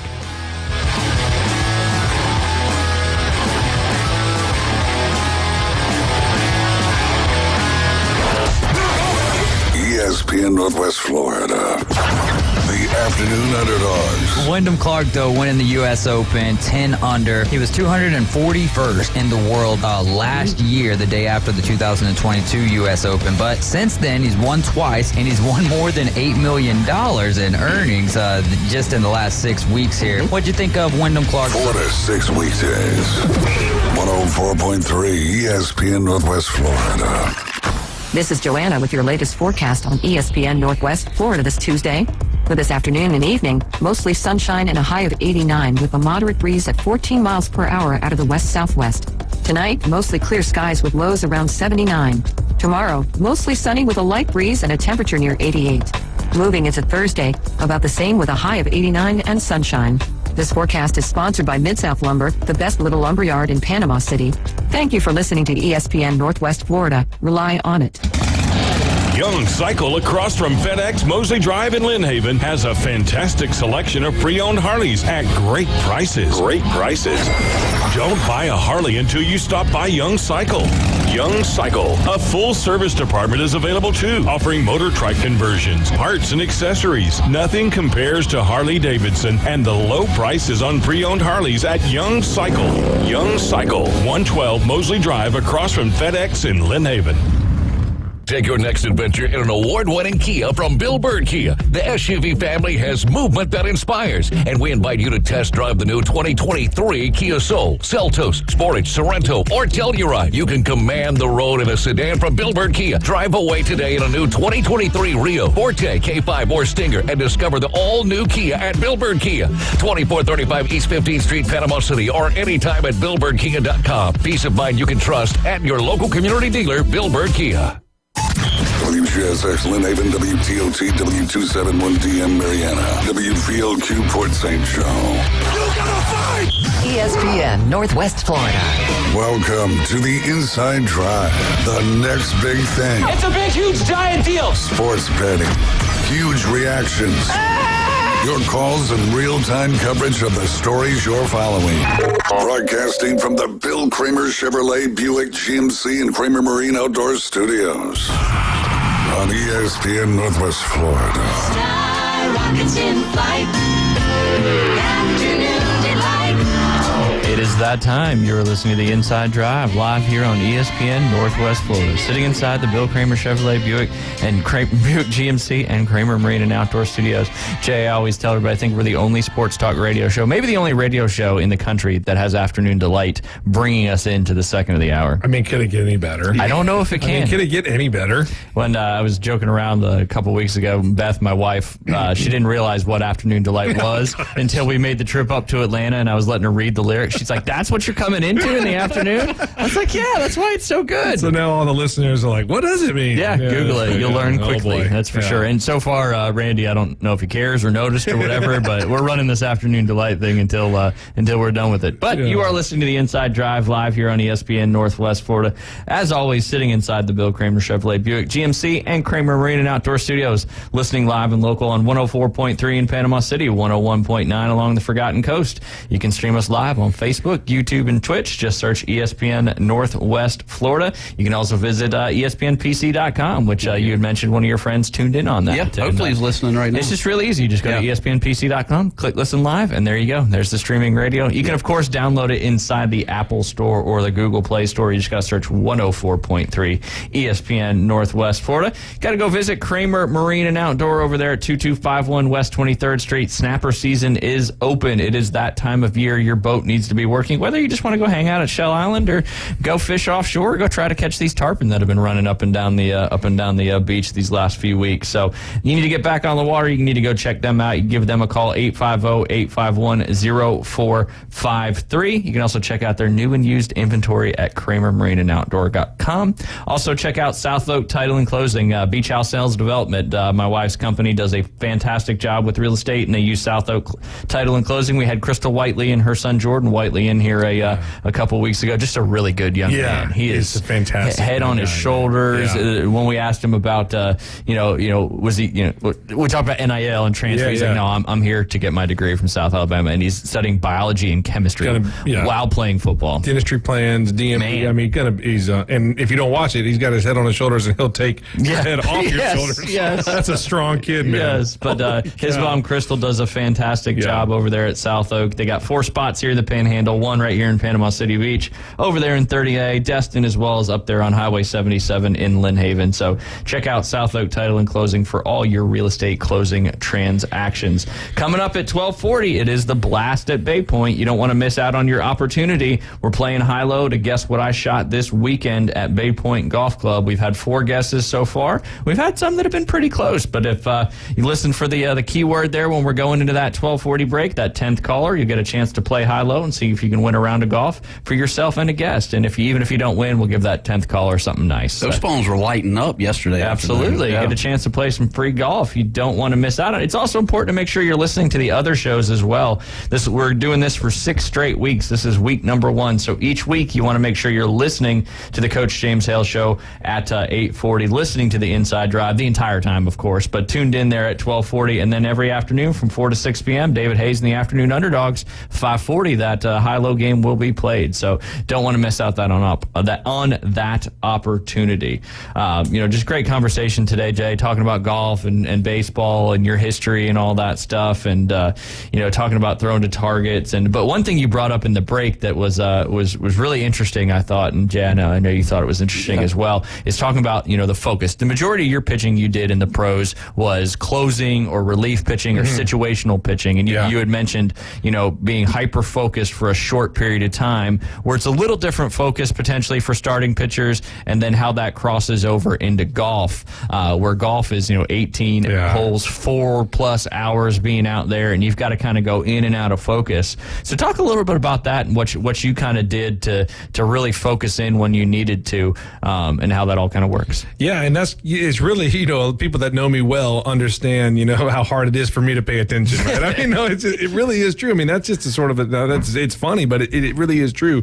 I didn't learn that until a little bit later on in my life, that I really have trouble paying attention. And then, and then I sort of try to find ways that I can sort of better prepare myself or sort of hone that skill. So because I was realizing having a really good effect, in my performance. And so, like we were talking about earlier, one of the things about golf I struggle with so much is just, you're at hard focus for a little bit, you come into soft focus, get in the cart, you're talking with the dude, whatever, how's it, get back in and you kind of analyze the shot, try to get back into hard focus, and just that sort of jockeying between hard and soft focus or no focus. Like go to the, after 9, go get a snack, whatever, and then get back into, it's just really hard for someone like me to sustain. But I was telling you earlier, like all the starting pitchers, when your body needs rest, because you just pitched 7 innings the night before and you have a bullpen in 2 days, and they would go play golf to exercise those focus muscles that you need. And so that was a tool that they used to kind of keep the stamina for their ability to sustain focus up. And, but for me, like I said, I kind of knew once I got more solidified in my role when I was going to pitch. And then I had like prep time to kind of bring myself into that state.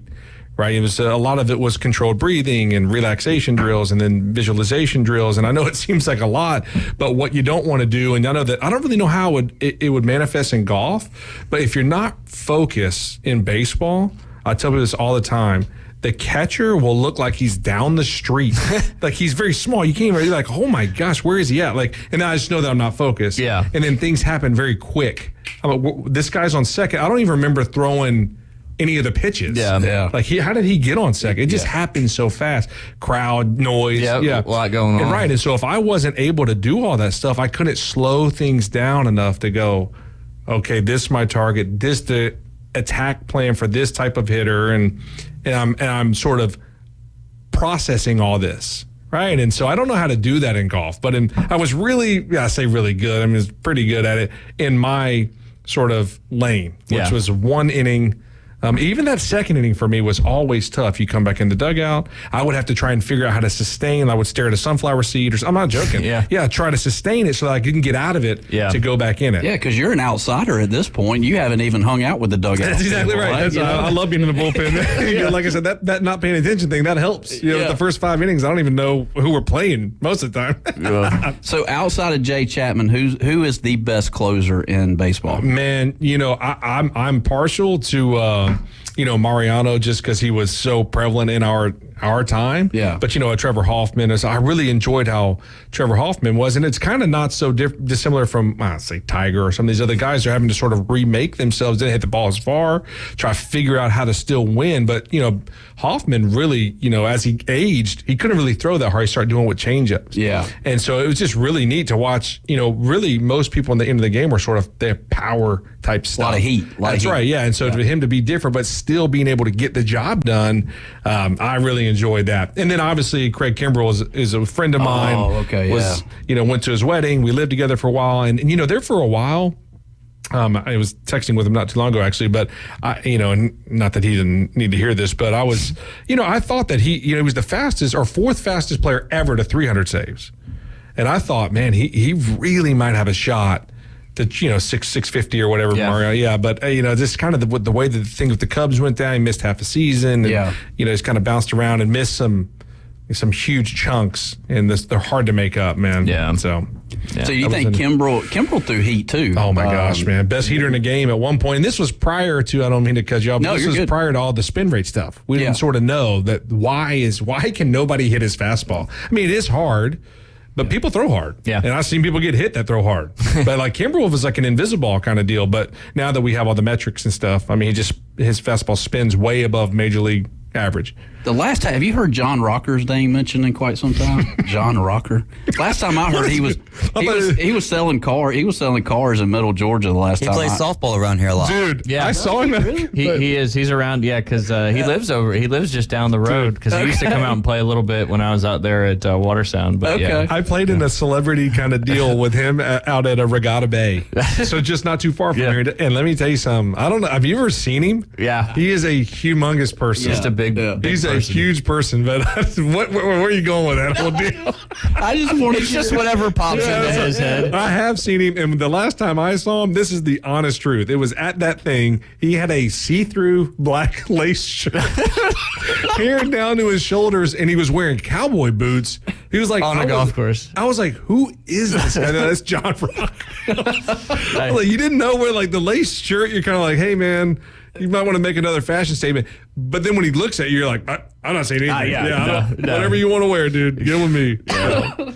What was the term from earlier in the show that we're going to get a T-shirt? Something actively pondering. Actively pondering. Actively pondering. Right. That sounds like actively lazy. Yeah, that's our good friend Alan Sandage. Yeah, but maybe you need a Twitter handle called actively pondering. Yes, there you go. Yeah. Hey, real quick, can I shout out my buddy Mark? He got the Gummy Bears won the 6U.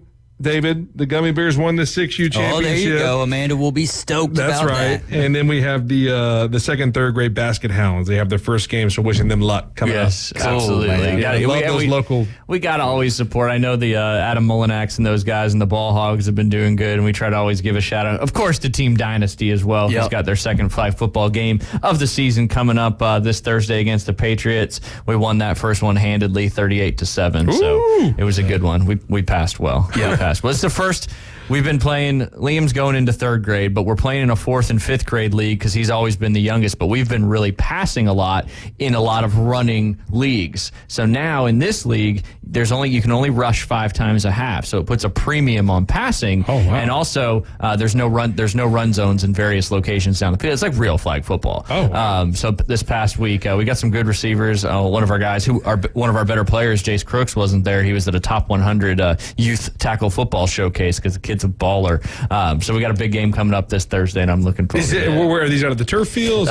These are at Frank Nelson. Okay, right there around the corner. Yeah, Southern Elite Sports. I love it. Yeah, that's where Mark. That's exactly right. Perfect, man. Love it. I'm about to get out, take a peek at what's going on around here. Yeah, man. There's a lot of good stuff going on. Youth sports are very prevalent, especially with everything Jay's got going on at the golf club with his junior camps and all that. And we had the father-son Bay Point Bash that Chris Kramer's son, kind of organized and got 6 two-person teams in that one. That was a lot of fun. So and cool. Played a scramble. And Chris actually texted me on Sunday morning. He's like, hey, me and Christopher got I forget which time he said, had a tea time. He's like, you and Liam want to come out and challenge us in a scramble? And, Liam lives this life that's just ridiculous. So Saturday, we go out. He throws football with Dawson Knox, gets a signature. We play some golf out there at Bay Point. And then the next day, his buddy Austin gives him a call and says, hey, you want to go out in the boat and go to Shell Island with me? Hey, man. So he was already en route to Shell Island where he got called to play in a golf competition. Good gracious, man. I want this kid's I know. life. I want his life.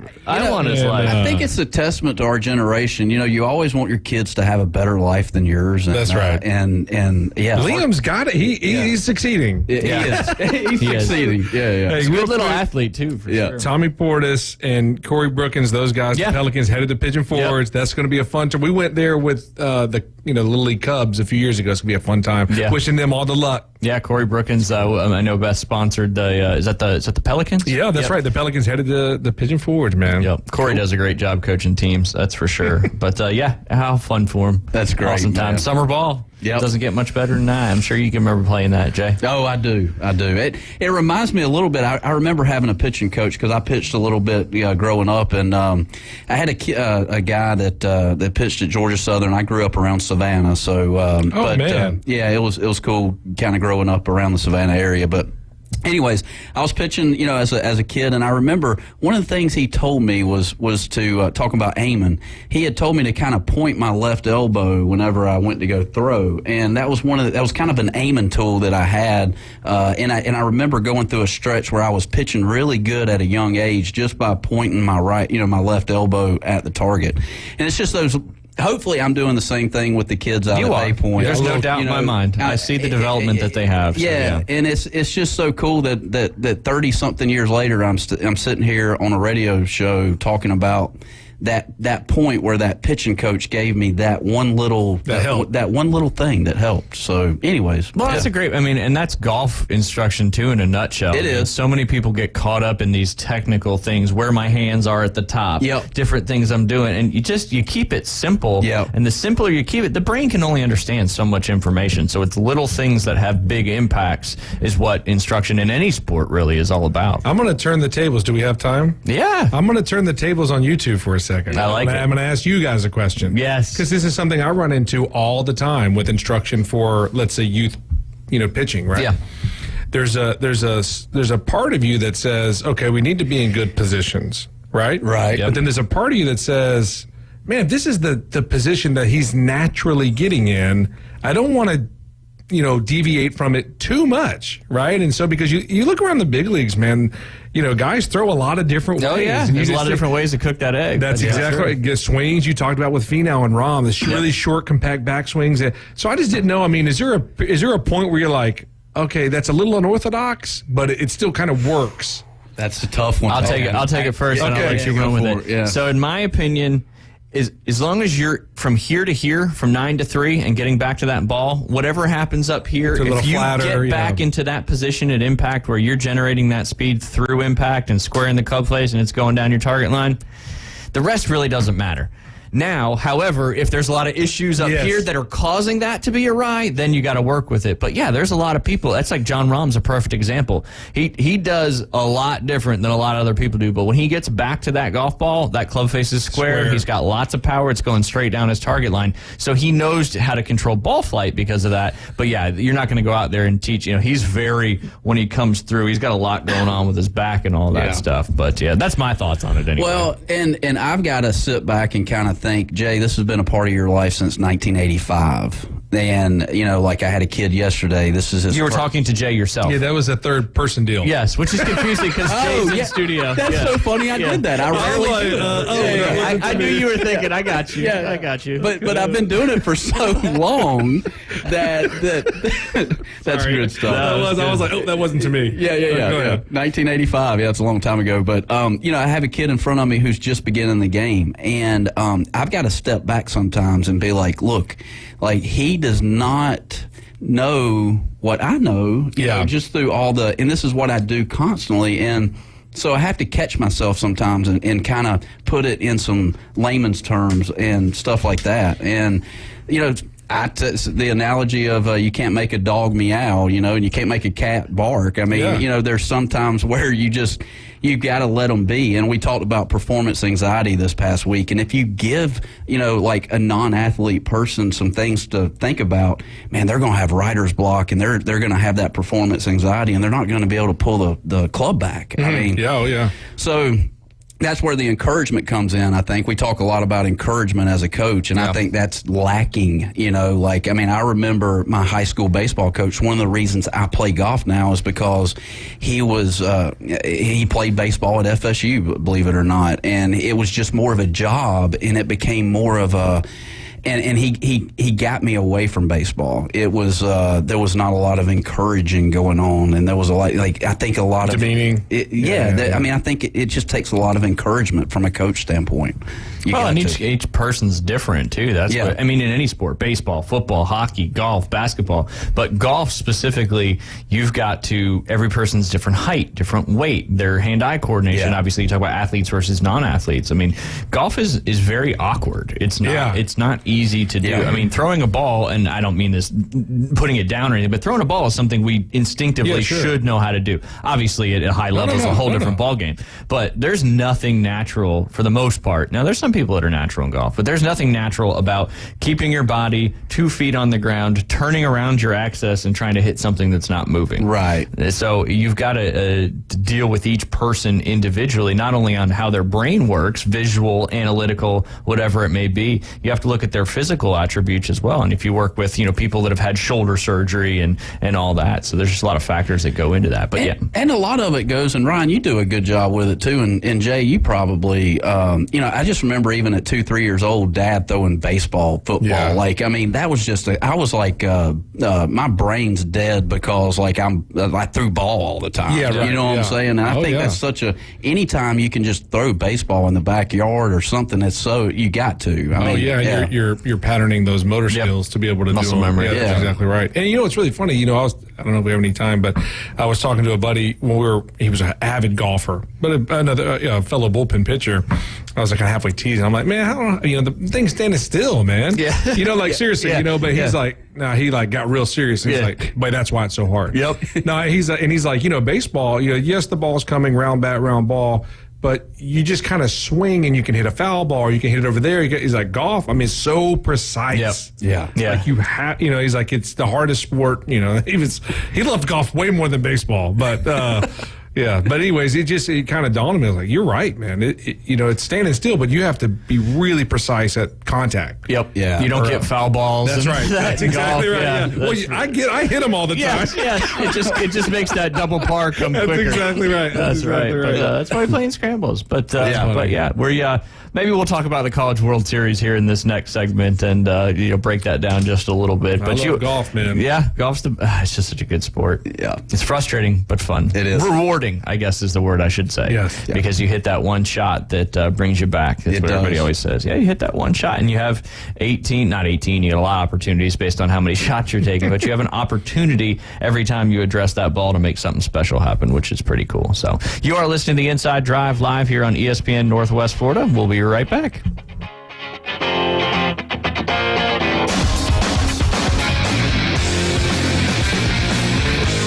ESPN Northwest Florida presents the Blasted Bay Point. What was my 18-hole round of golf score from over the weekend? Who kept score? Started off at 88. 88. I'm going to say 74. Keep listening to Win the Blast at Bay Point. I tell you what, you're going to enjoy it. You're going to love it. On ESPN Northwest Florida. This is Joanna with ESPN Northwest Florida with your Tuesday's weather. The rest of the day, there will be a moderate breeze out of the west-southwest, mostly sunshine at 89. Mostly clear skies tonight, slightly cooler at 79, and a wind coming out of the west around 6 miles per hour. Tomorrow, mostly sunny and a light breeze right around 6 miles per hour with a high of 88. About the same at 89 Thursday, and we'll have sunshine. This forecast is brought to you by Earthworks of Northwest Florida. Thank you for tuning into ESPN Northwest Florida. Rely on it. Hi, I'm Tracy, your diamond girl at Tracy's Fine Jewelry. Shopping for the perfect diamond can be difficult, but that's why I've trained my staff to be helpful and to offer you a stress-free diamond experience. Pick your sparkle and use our easy layaway plan. Every woman deserves an exquisite diamond from your diamond girl at Tracy's Fine Jewelry. We don't work on commissions. We work for smiles and I-dos. So if you're tired of high-pressure salespeople, stop by and see us today at Tracy's Fine Jewelry. Take your next adventure in an award-winning Kia from Bill Bird Kia. The SUV family has movement that inspires, and we invite you to test drive the new 2023 Kia Soul, Seltos, Sportage, Sorento, or Telluride. You can command the road in a sedan from Bill Bird Kia. Drive away today in a new 2023 Rio, Forte, K5, or Stinger, and discover the all-new Kia at Bill Bird Kia. 2435 East 15th Street, Panama City, or anytime at BillBirdKia.com. Peace of mind you can trust at your local community dealer, Bill Bird Kia. And now the Inside Drive with Ryan Mulvey. We're going to have a talk. Tell me what you know. Broadcasting from the Bill Kramer Chevrolet Buick GMC and Kramer Marine Outdoor Studios. It's a frantic noise. ESPN Northwest Florida. That's right. This is what you get here on the Inside Drive. Old school jams. Yes. This is the midday show. We like to live kind of in the past a little bit, and with these intro songs with DJ Davy Crockett back there, spinning those tunes. Yeah, no doubt, but still, this is a lot more modern than what's playing on the other shows. Yes, that's true. The Coach James Hill Show. And whoever's running the board for me most of the time. Oh yeah, you get some classic 80s. That's why I enjoy. 80s stuff. I enjoy sprucing it up a little bit. Well, we all appreciated it. The sports that we play. I mean, that's what you listened to when you were playing the sports back then. Can you believe Harry Styles has a song out there called Satellite? What? I mean, it's called Satellite. I mean, like, come on, Ryan. We're here, and then we go way over here with Harry Styles on Satellite. We're on another satellite. But like, come on, Satellite. What's the band that Dave Matthews Band? There you go. All these, if you turn on any of these hit radio shows, I mean, all you hear is like remake songs. Yeah, you do. Maybe we should just do some remake songs. Yeah, of the join it with movies too. Yeah, they just songs, and they just keep crashing. They do. Furious 200. Yes, the lead character died 10 years ago, and they're still putting them out. It's very confusing. It is. I just don't understand it. It's all about the family. That's right. That's right. He's in it to win it. That's for sure. I don't think I've seen one past the third or the Tokyo drifting one. Hey, the Tokyo Drift one was what's that guy's name who was in Sling Blade? Oh, yeah, I don't know his name, but I know you're talking about. Beth went to school with him. Oh. What? Yeah, she said he was a jerk. I'm sure he was. Yeah. No, the kid. Oh, okay, I got it. French fried potatoes. That's the first time I ever saw that movie was about 2 years into my relationship with Beth. Her being from North Alabama, me being from New Jersey. Okay. Lucas Black. Thank you, David. That's why he's behind the glass. Searched it up, baby. Lucas searched it up. That's what the kids say. No cap. He searched it up. Oh, man. I can't keep up with all the lingo. It's like nephews, no cap. I'm like, what are y'all talking about? So Jay always wears a cap. What about older coaches? Oh gosh, having to deal with that. No. But here's the thing, and I don't want to. We don't want to digress too much. But there's some of them that I understand, like sus. Okay, yeah. But the no cap, I just genuinely I don't understand what it's trying to imply. Like I know it's like I like how we looked at you, David. Yeah. You're the youngest guy in the room here. Like I'm not lying. Like no cap. Like what is cap? Yeah, mean? I don't understand it. Like at least sus, I kind of. What is sus? Suspect. Okay, that's what I thought. And then they had that game or whatever. They got another one I've heard on social media, Riz, which is charisma. I haven't heard that. He's got the Riz. Like, no, he's got Jay's the Riz. definitely got the Riz. Yeah, That's for sure. If there's anyone who's got got over here, yeah. We need to get you. I got so many shirts I got to get you. Yeah, no kidding. Yeah. We've only been doing this for almost 2 months. Yes, we have. Imagine what we're going to be doing in a year. No kidding, We're going to man. have shirts out the yin yang. Yes. That is for sure. I don't even know if I said it. You are listening to The Inside Drive live here on ESPN Northwest Florida, sitting inside the Bill Kramer Chevrolet Buick GMC and Kramer Marine and Outdoor Studios. I did want to give a shout out. I said Adam Mullinex earlier with the Bay County Ball Hogs. They're doing a golf tournament with us on October 7th, and registration is open. That's one of the things too. These youth organizations are always doing fundraisers, trying to get money for traveling, going to Pigeon Forge or Mobile or wherever it may be. And one of the easiest ways to get that fundraising is to come to a golf tournament with us. Yeah. It's even if it's 40, 50, 70, 144 people, you can make 5,000 or you can make 30,000, depending on how much effort you want to do. I know we do have a caller on the line. I think it's our good friend out there, our gambling degenerate, Mr. Alan Sandage. Alan, how are you today? I'm doing great, man. How you guys doing? We're doing great. I got two Morning, Jays in the Alan. studio with me, and a former Jay that was in the big leagues in the Atlanta Braves organization, and then was pitched with the Cubs. Yeah, man. Nice. Yes. So what do you got for us today? Man, just wanted to just talk baseball and talk about how excited I am that I've been saying for the last 5 years that the youth movement is in baseball and that baseball needs to promote a lot of attention to their younger athletes.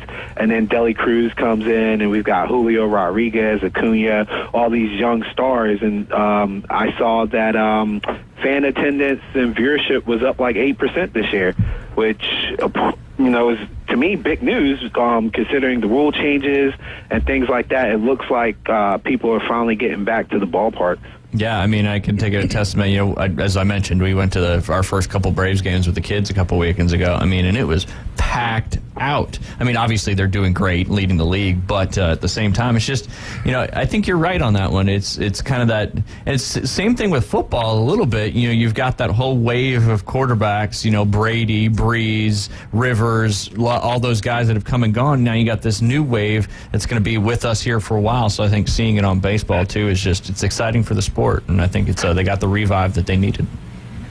Yeah, I just can't forgive Patrick Mahomes' obsession with ketchup. But other than that, Joe Burrow is definitely a great young face to have on the sport. And just in general, man, I feel old. Like, we got to get my generation out of here. I was watching the BET Awards the other night, and it's all like music from my time, and I'm watching all these people that look like they're my parents' age dancing and stuff. And I'm like, when are we going to grow up, man? It's our time to step back, sit back, and be the people that's like back in my day and not keep trying to keep our day alive, I think Griffey's a great ambassador for that. Like, he could come in and suck the air out of any room when it comes to baseball. And the guy was the hitting coach for Team USA, and the biggest story was still Shohei Ohtani and Mike Trout. I think that's a great testament to being able to understand your place, but also step back and realize it's a young guy's game. It's new faces. We need to promote them. Absolutely. Yeah. No, I'm with you 100%. I just don't, back to kind of the attendance thing, talking about the Reds selling out 2 games this past weekend for the first time in 6 years, but it takes a 10-game winning streak. I mean, why is the fan base so, like, why are you not watching the Reds and going to the game when they're losing? That's what I don't understand. Man, as a daily baseball follower, I have no problem with Reds fans, Orioles fans, Athletic fans, Tigers fans, or Royal fans just disregarding their teams, because ownership up until a point had given up. Like, they just were like tanking. Like, it was terrible. And that's one of the things about baseball. When people tank in baseball, it does take time to develop some of the talent, and it doesn't always pan out. But, you have to take a chance. And I think the Orioles put out a blueprint last year, because they had stockpiled a lot of talent, and they just called them up and was like, we'll see what we got. And boom, they're competing. I think the Reds took that same stance this year. I'm pretty sure Deli Cruz was supposed to be, he's 21. Mm-hmm. I don't think they wanted him in the league anytime soon, but it was like, you know what, Votto's coming back, we're probably going to be sellers anyway, let's bring him up, see what we have, And then, if we need to sell India, somebody like that during the trade deadline, we can do that and build around new faces.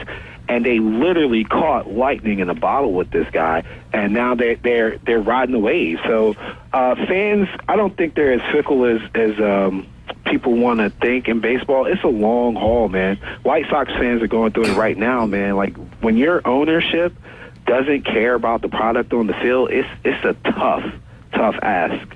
Yeah.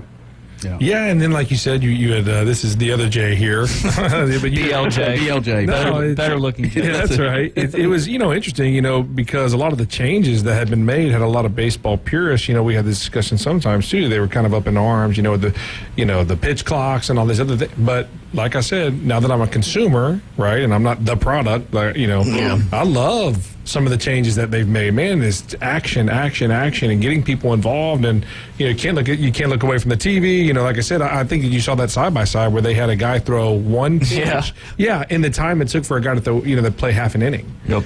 And so I love it. I do. I really do. Yeah, I was on the fence. I'm not gonna lie. I took a wait and see approach with the rule changes.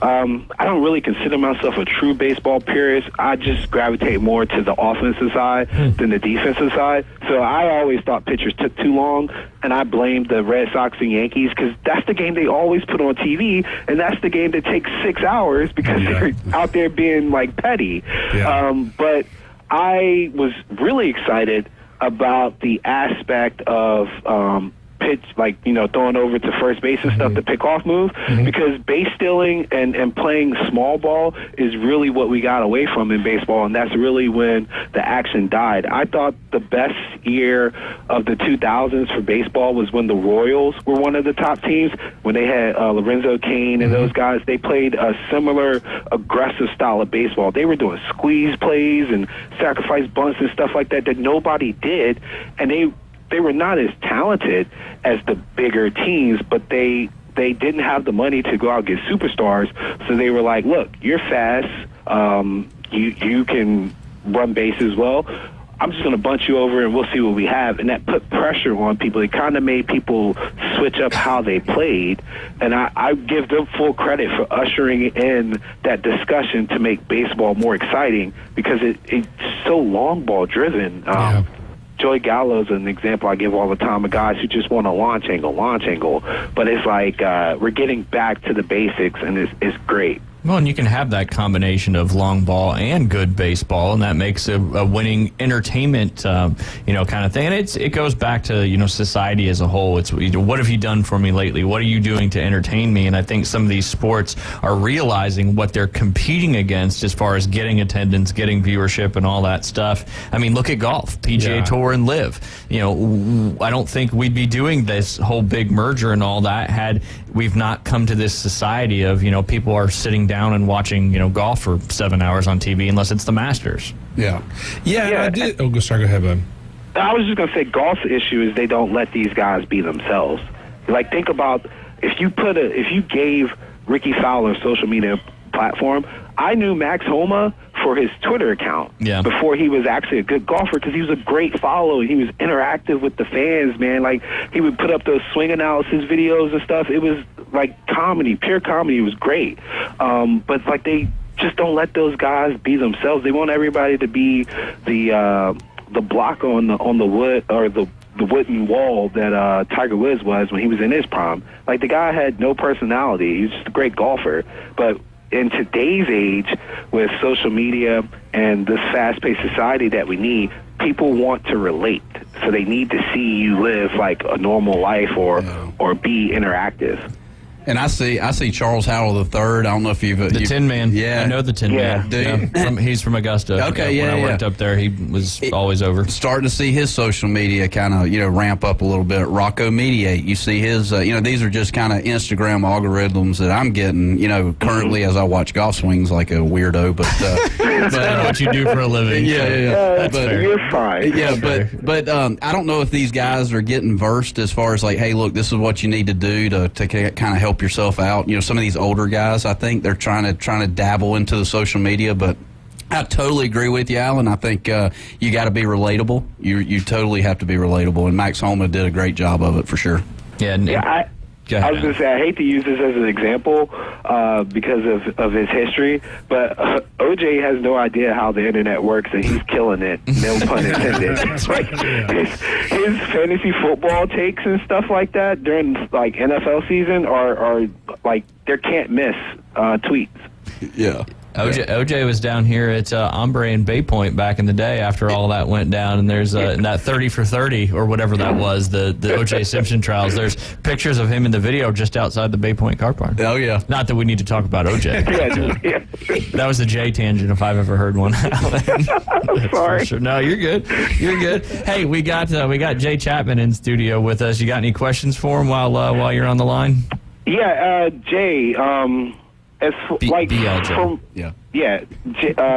your experience as a player, like as far as the minor league system and things like that goes, do you feel like what can baseball do to entice these kids who want the early money, like the people who go to basketball switch to football? Like I had a young man I was training, talented pitcher, and his bat was coming around, but there's so much quick praise and quick success in basketball and football. He ended up quitting playing baseball because of the grind that it takes to be a great baseball player.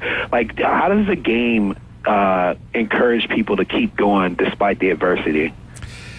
Man, it's a really difficult question to sort of just have an answer for, but I will tell you that the game is getting younger, and I think that's kind of what you're seeing, right? I mean, because, like we were talking about this the other day, like somebody gets drafted in baseball, usually it's 4 or 5 years before you saw them as a mainstay, or a face of the organization kind of idea. But you bring up the Orioles, and I think of the Adley Rutschman guy, or he was like 2-3 years ago, he was the number one pick, and now he's contributing at the major league level. And so I don't really know how to incentivize it any better, because then you think about so I guess maybe what you could say is, and I don't want to advocate for this, but you like less minor league teams, so less, because right now there's so many teams and people that you have to quote unquote employ that you can't give them all. There's a return on investment, right? That they need. Yeah. And so, to survive, so we used to call them. I know that sounds terrible. We used to call them fillers. A lot of these people are in these leagues are just the fillers, so that the actual prospects have a place to play, kind of idea, right? And then but you find some diamonds in the rough that way. But I don't really know the answer to the question. Just because, like I said, other than the fact that the game is already sort of organically getting younger. I mean, it used to be an older league, and But I don't know, man. That's a really good question. Yeah. Yeah, and that's just me as a fan and a neutral observer. I'm not gonna push baseball on my son, but it pains me to see talented athletes quit on the sport, because it is harder. I'm pretty sure golf is the same way. It's a great comparison to how many people there are in each one of those pools trying to make it to the top level.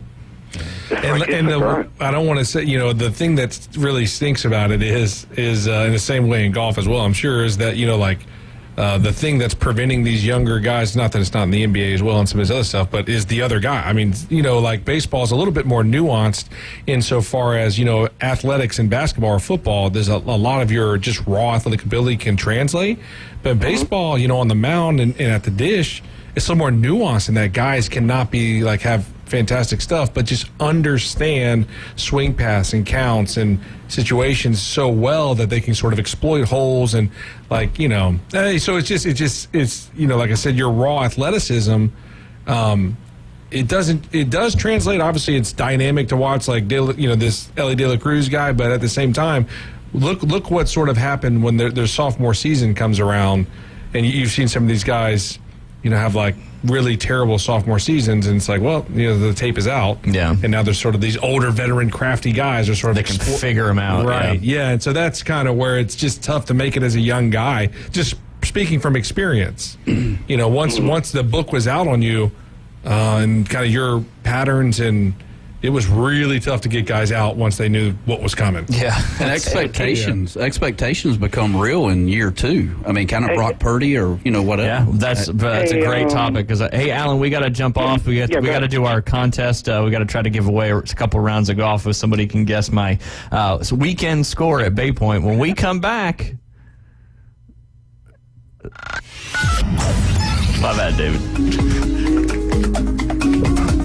When we come back, it's only day 2. I'm just doing my best Coach Hale impression. When we get back, give us a call, 850-215-6290. I think we already got the phone line buzzing. If you're the 10th caller, you have an opportunity to play high-low. If you guess the right number of my 18-hole score this past weekend, you will win a round of golf or 2 at Bay Point. We'll be right back.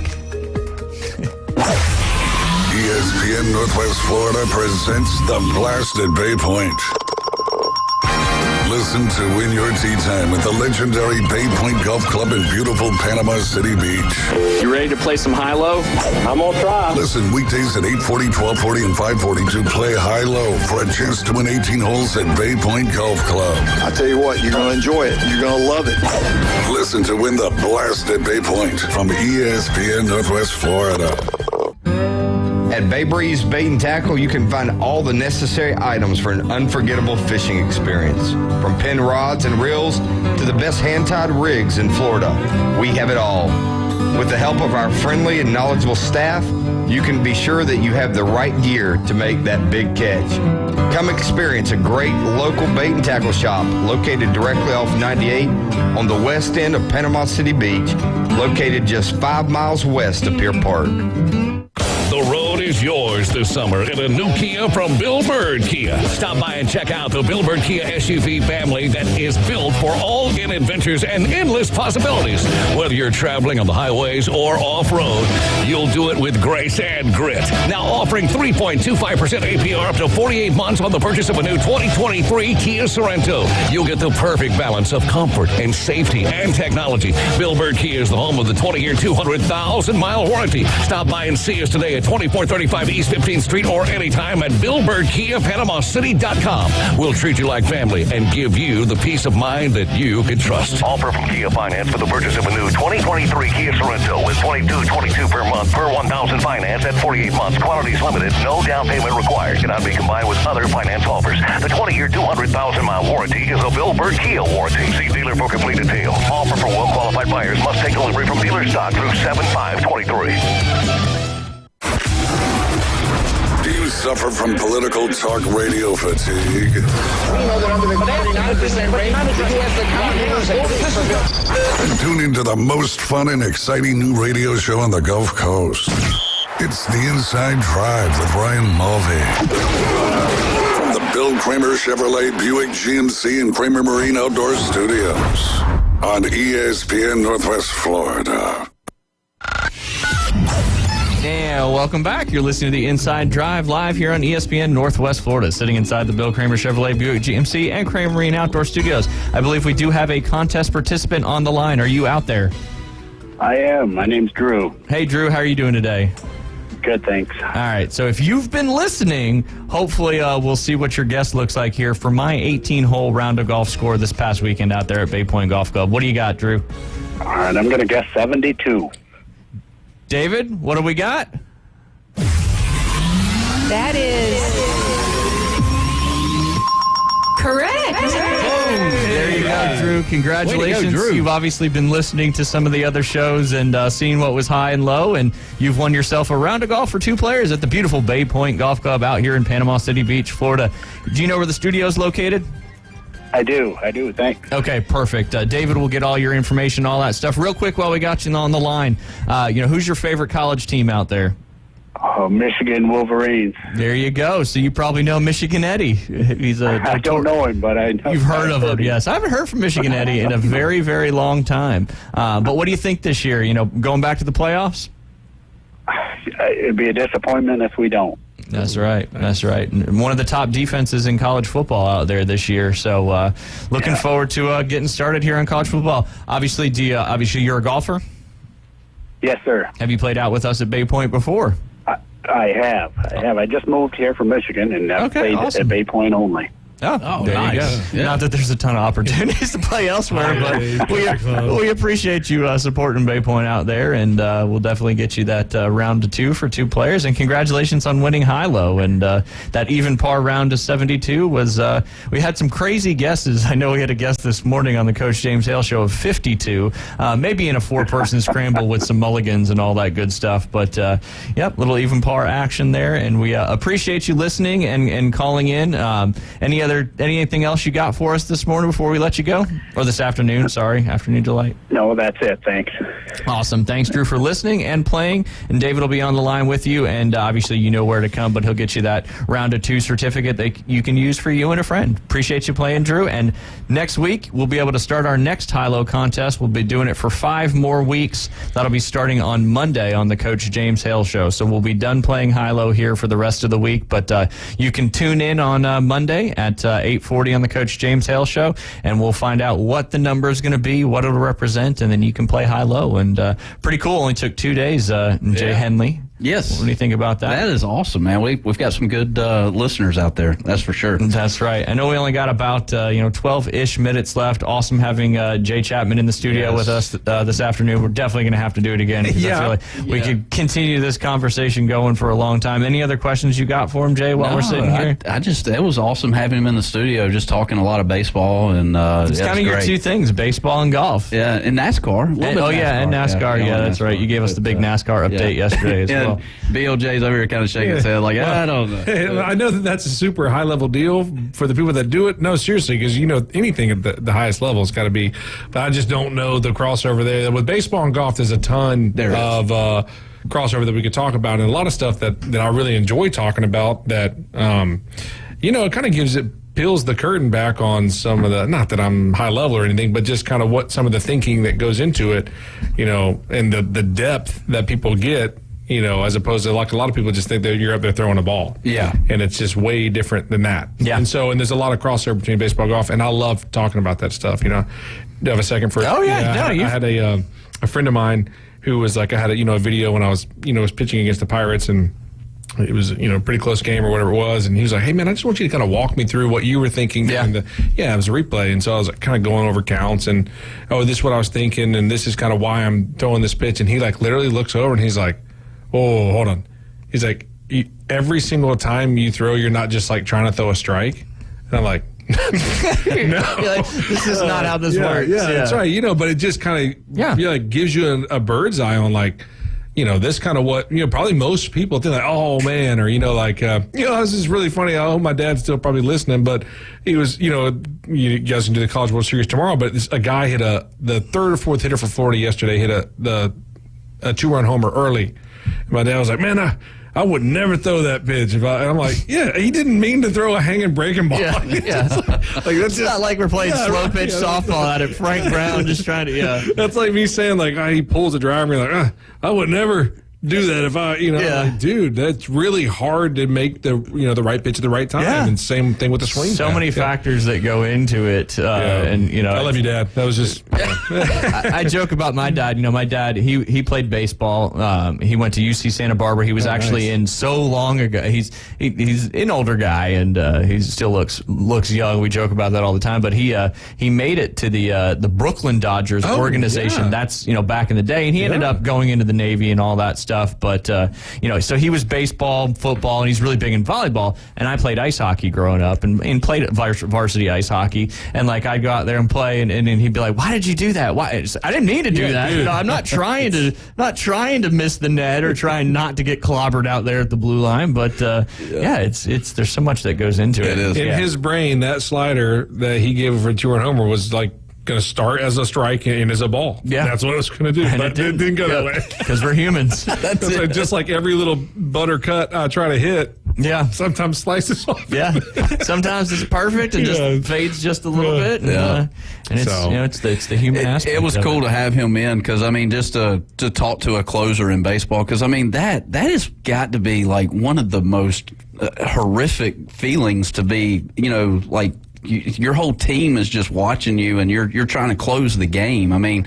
Talk about performance anxiety. Dude, but it's funny you say that. I'm going to cut you up. I had a lot of dealings with this. That's why. Yeah. Yeah, you have to make this. You have to get out of that mindset that I'll let the team down if we lose. Yeah. You make it super, super task oriented. That's the way that I had to do it. It's one pitch at a time. Okay. You can't start being results driven. Right. Like, well, if we win, it's going to be great. If we lose, that's going to be terrible. And all that stuff it will be determined. Well, that's correlated with golf That's perfectly. exactly right, You hear so many people, I shot 36 on the front nine, and what do they go do? They shoot 48 on the back nine because they think they shot 36 on the front side. It's like, I'm going to have a great back nine. You've got to, like you said, you've got to put it down to one swing at a time and not look beyond that, because that's all it really is. And I don't know how you would do it in golf, but I had a really sort of, in my opinion, was sort of a high level way of deciding whether I had a good or bad outing, right? Because we talked about on the break, like in baseball, you really might throw a pitch that's right down the middle, or let's say that hanging breaking ball that gets hit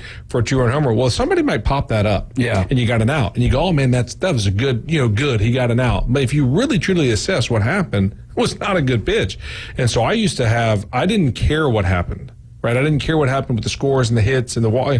I had a pitches thrown versus pitches executed, sort of running tally with a pitching coach, and that I could base it would sort of determine how the outing went. Yes. So if he said like you were 11 for 14, I'm talking about major league execution. Yeah. Usually I didn't. Then if that was the case, I had a pretty good inning. Yeah. Yeah, and so it had nothing to do with any of these external sort of... Right. Because you can only control what's happening here. That's right. That's all you can do. It's the same with the golf. You only control. As soon as that golf ball gets hit, there's so much other stuff that can happen that can affect it. And that's why we always say in golf, you're only as good as your best miss. Yeah. Because, your best miss could be in the fairway or it could be in somebody's screened-in porch at base point. Yeah, it could be. Lucky if it was just a screened-in porch. Yeah. But most closers in the game are very superstitious from what I hear. Well, I was as well. Yeah. Okay, yeah, so routine oriented. I mean, I got ready at the same time with the same way. I mean, and if it in all honesty, I spoke to a sports psychologist about this because we got to a point to where if I couldn't, which not everything is going to go well all the time or right all the time, that it would really mess me up if I couldn't. Yeah. Right. If I couldn't be doing this at the right time and I had this thing down to a science, and if something threw it off, the rain delay or something, it disrupted that thing, it was a hard thing for me to get over. And so you can go too far down that road, but I certainly was, hey, same socks, same, get ready, same time, same, but anyways, it just kind of, there's a lot of that stuff that goes on in golf and baseball, and I love talking about them. I mean, because, like I said, ideally, I think it should make me better at golf. It just doesn't. It doesn't work that way, man. Yeah, that's that little white ball getting into that hole. That's right. Can certainly be tough. That's for sure. But yeah, I mean, like you said, you've got the routine, and that's where golf. Same thing. It's the same thing. You got to approach, and you see, especially when people start playing a better round of golf, they start playing faster. They start getting outside of confidence routine. Yeah, and that's why so many people, we talk about swing lube and having a couple beverages while you're out there playing, because it turns off all that stuff that gets in your way a little bit to a certain degree until you hit that bell curve and go on the other side. But when you play in the subconscious and you have a decent swing, it's in there, but you've got to do the same thing every time. You got to take one practice swing, line it up, and you deviate that from every time. You're deviating from what your mind is thinking, and you may not get the same result because you're not going to get the same. You're not going to have the same action or execution every time. But if you can keep something constant that has nothing to do with your actual swing, I feel like that gives you a better chance to make that good swing. It does. And I just got to thinking about this. I mean, it's like I saw the hamster going. Yeah. The hamster was moving. I mean, think about this. So the Cubs have never won the World Series, and so did it ever cross your mind that, like, hey, look, I'm a closer for the Cubs. Like, could it potentially be that, like, I could throw the last ball for the Cubs to win the World Series? Did that ever cross your mind? Not necessarily just as plain as that, but we did know, like, if because of the fan base at Chicago, I was like, if we ever do win the game, which they did, whatever it was, 20, whatever that year was, 17 or 18 with Rizzo and Brian, all those guys, 16, yeah. But they'll have to shut the city down, man. But but it's funny you say that, because there are times where obviously Craig Kimball's a friend of mine, but when he was closing for Atlanta, you're watching that, you can just sort of feel the city just resting on his back. It's heavy. Yeah. But you got to get away from that. Yeah, you got to learn how to not let that determine what you do. That's right. It's a pitch. I make it. And it's funny, I used to tell people all the time, I don't know how you could use this in golf, but I tell, because this is like this weird situation that you build up with this adversarial thing with the hitter, and like it's and I tell people all the time, I said, buddy, the hitter is actually your friend. He is there to let you know when you've made a mistake. Yeah. Right, and you want to know that, right? Because if I tried to hit the ESPN on your shirt and you kind of really nicely moved your chest, which catchers can do, they can make pitches look great. Yeah. You'll say, oh, I did throw a good pitch. You would never really know. But when the hitter barrels one, he let you know. Yep. Hey, that was not a good pitch. Instant feedback. Yeah, that's right. Yeah. And so now I know. Thank you. Yes. I will not throw that pitch again. Yeah. Or try Absolutely. What a great friend. Yeah. He's a great friend.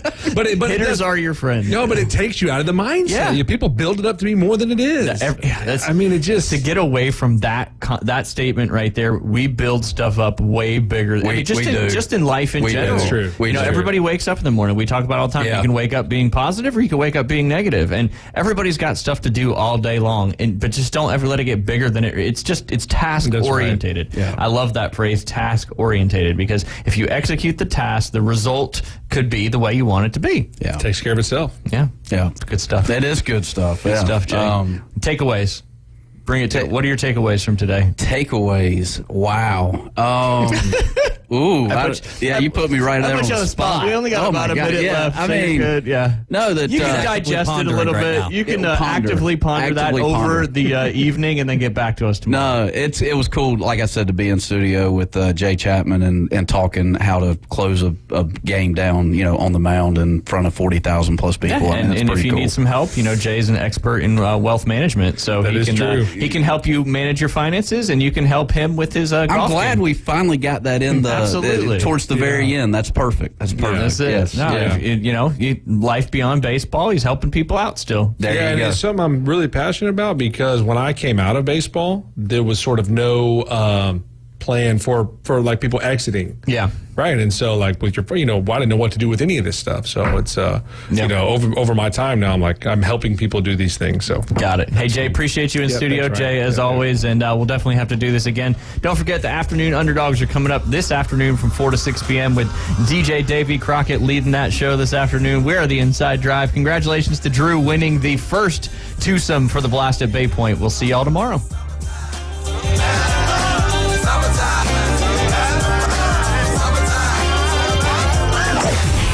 ESPN Northwest Florida presents The Blast at Bay Point.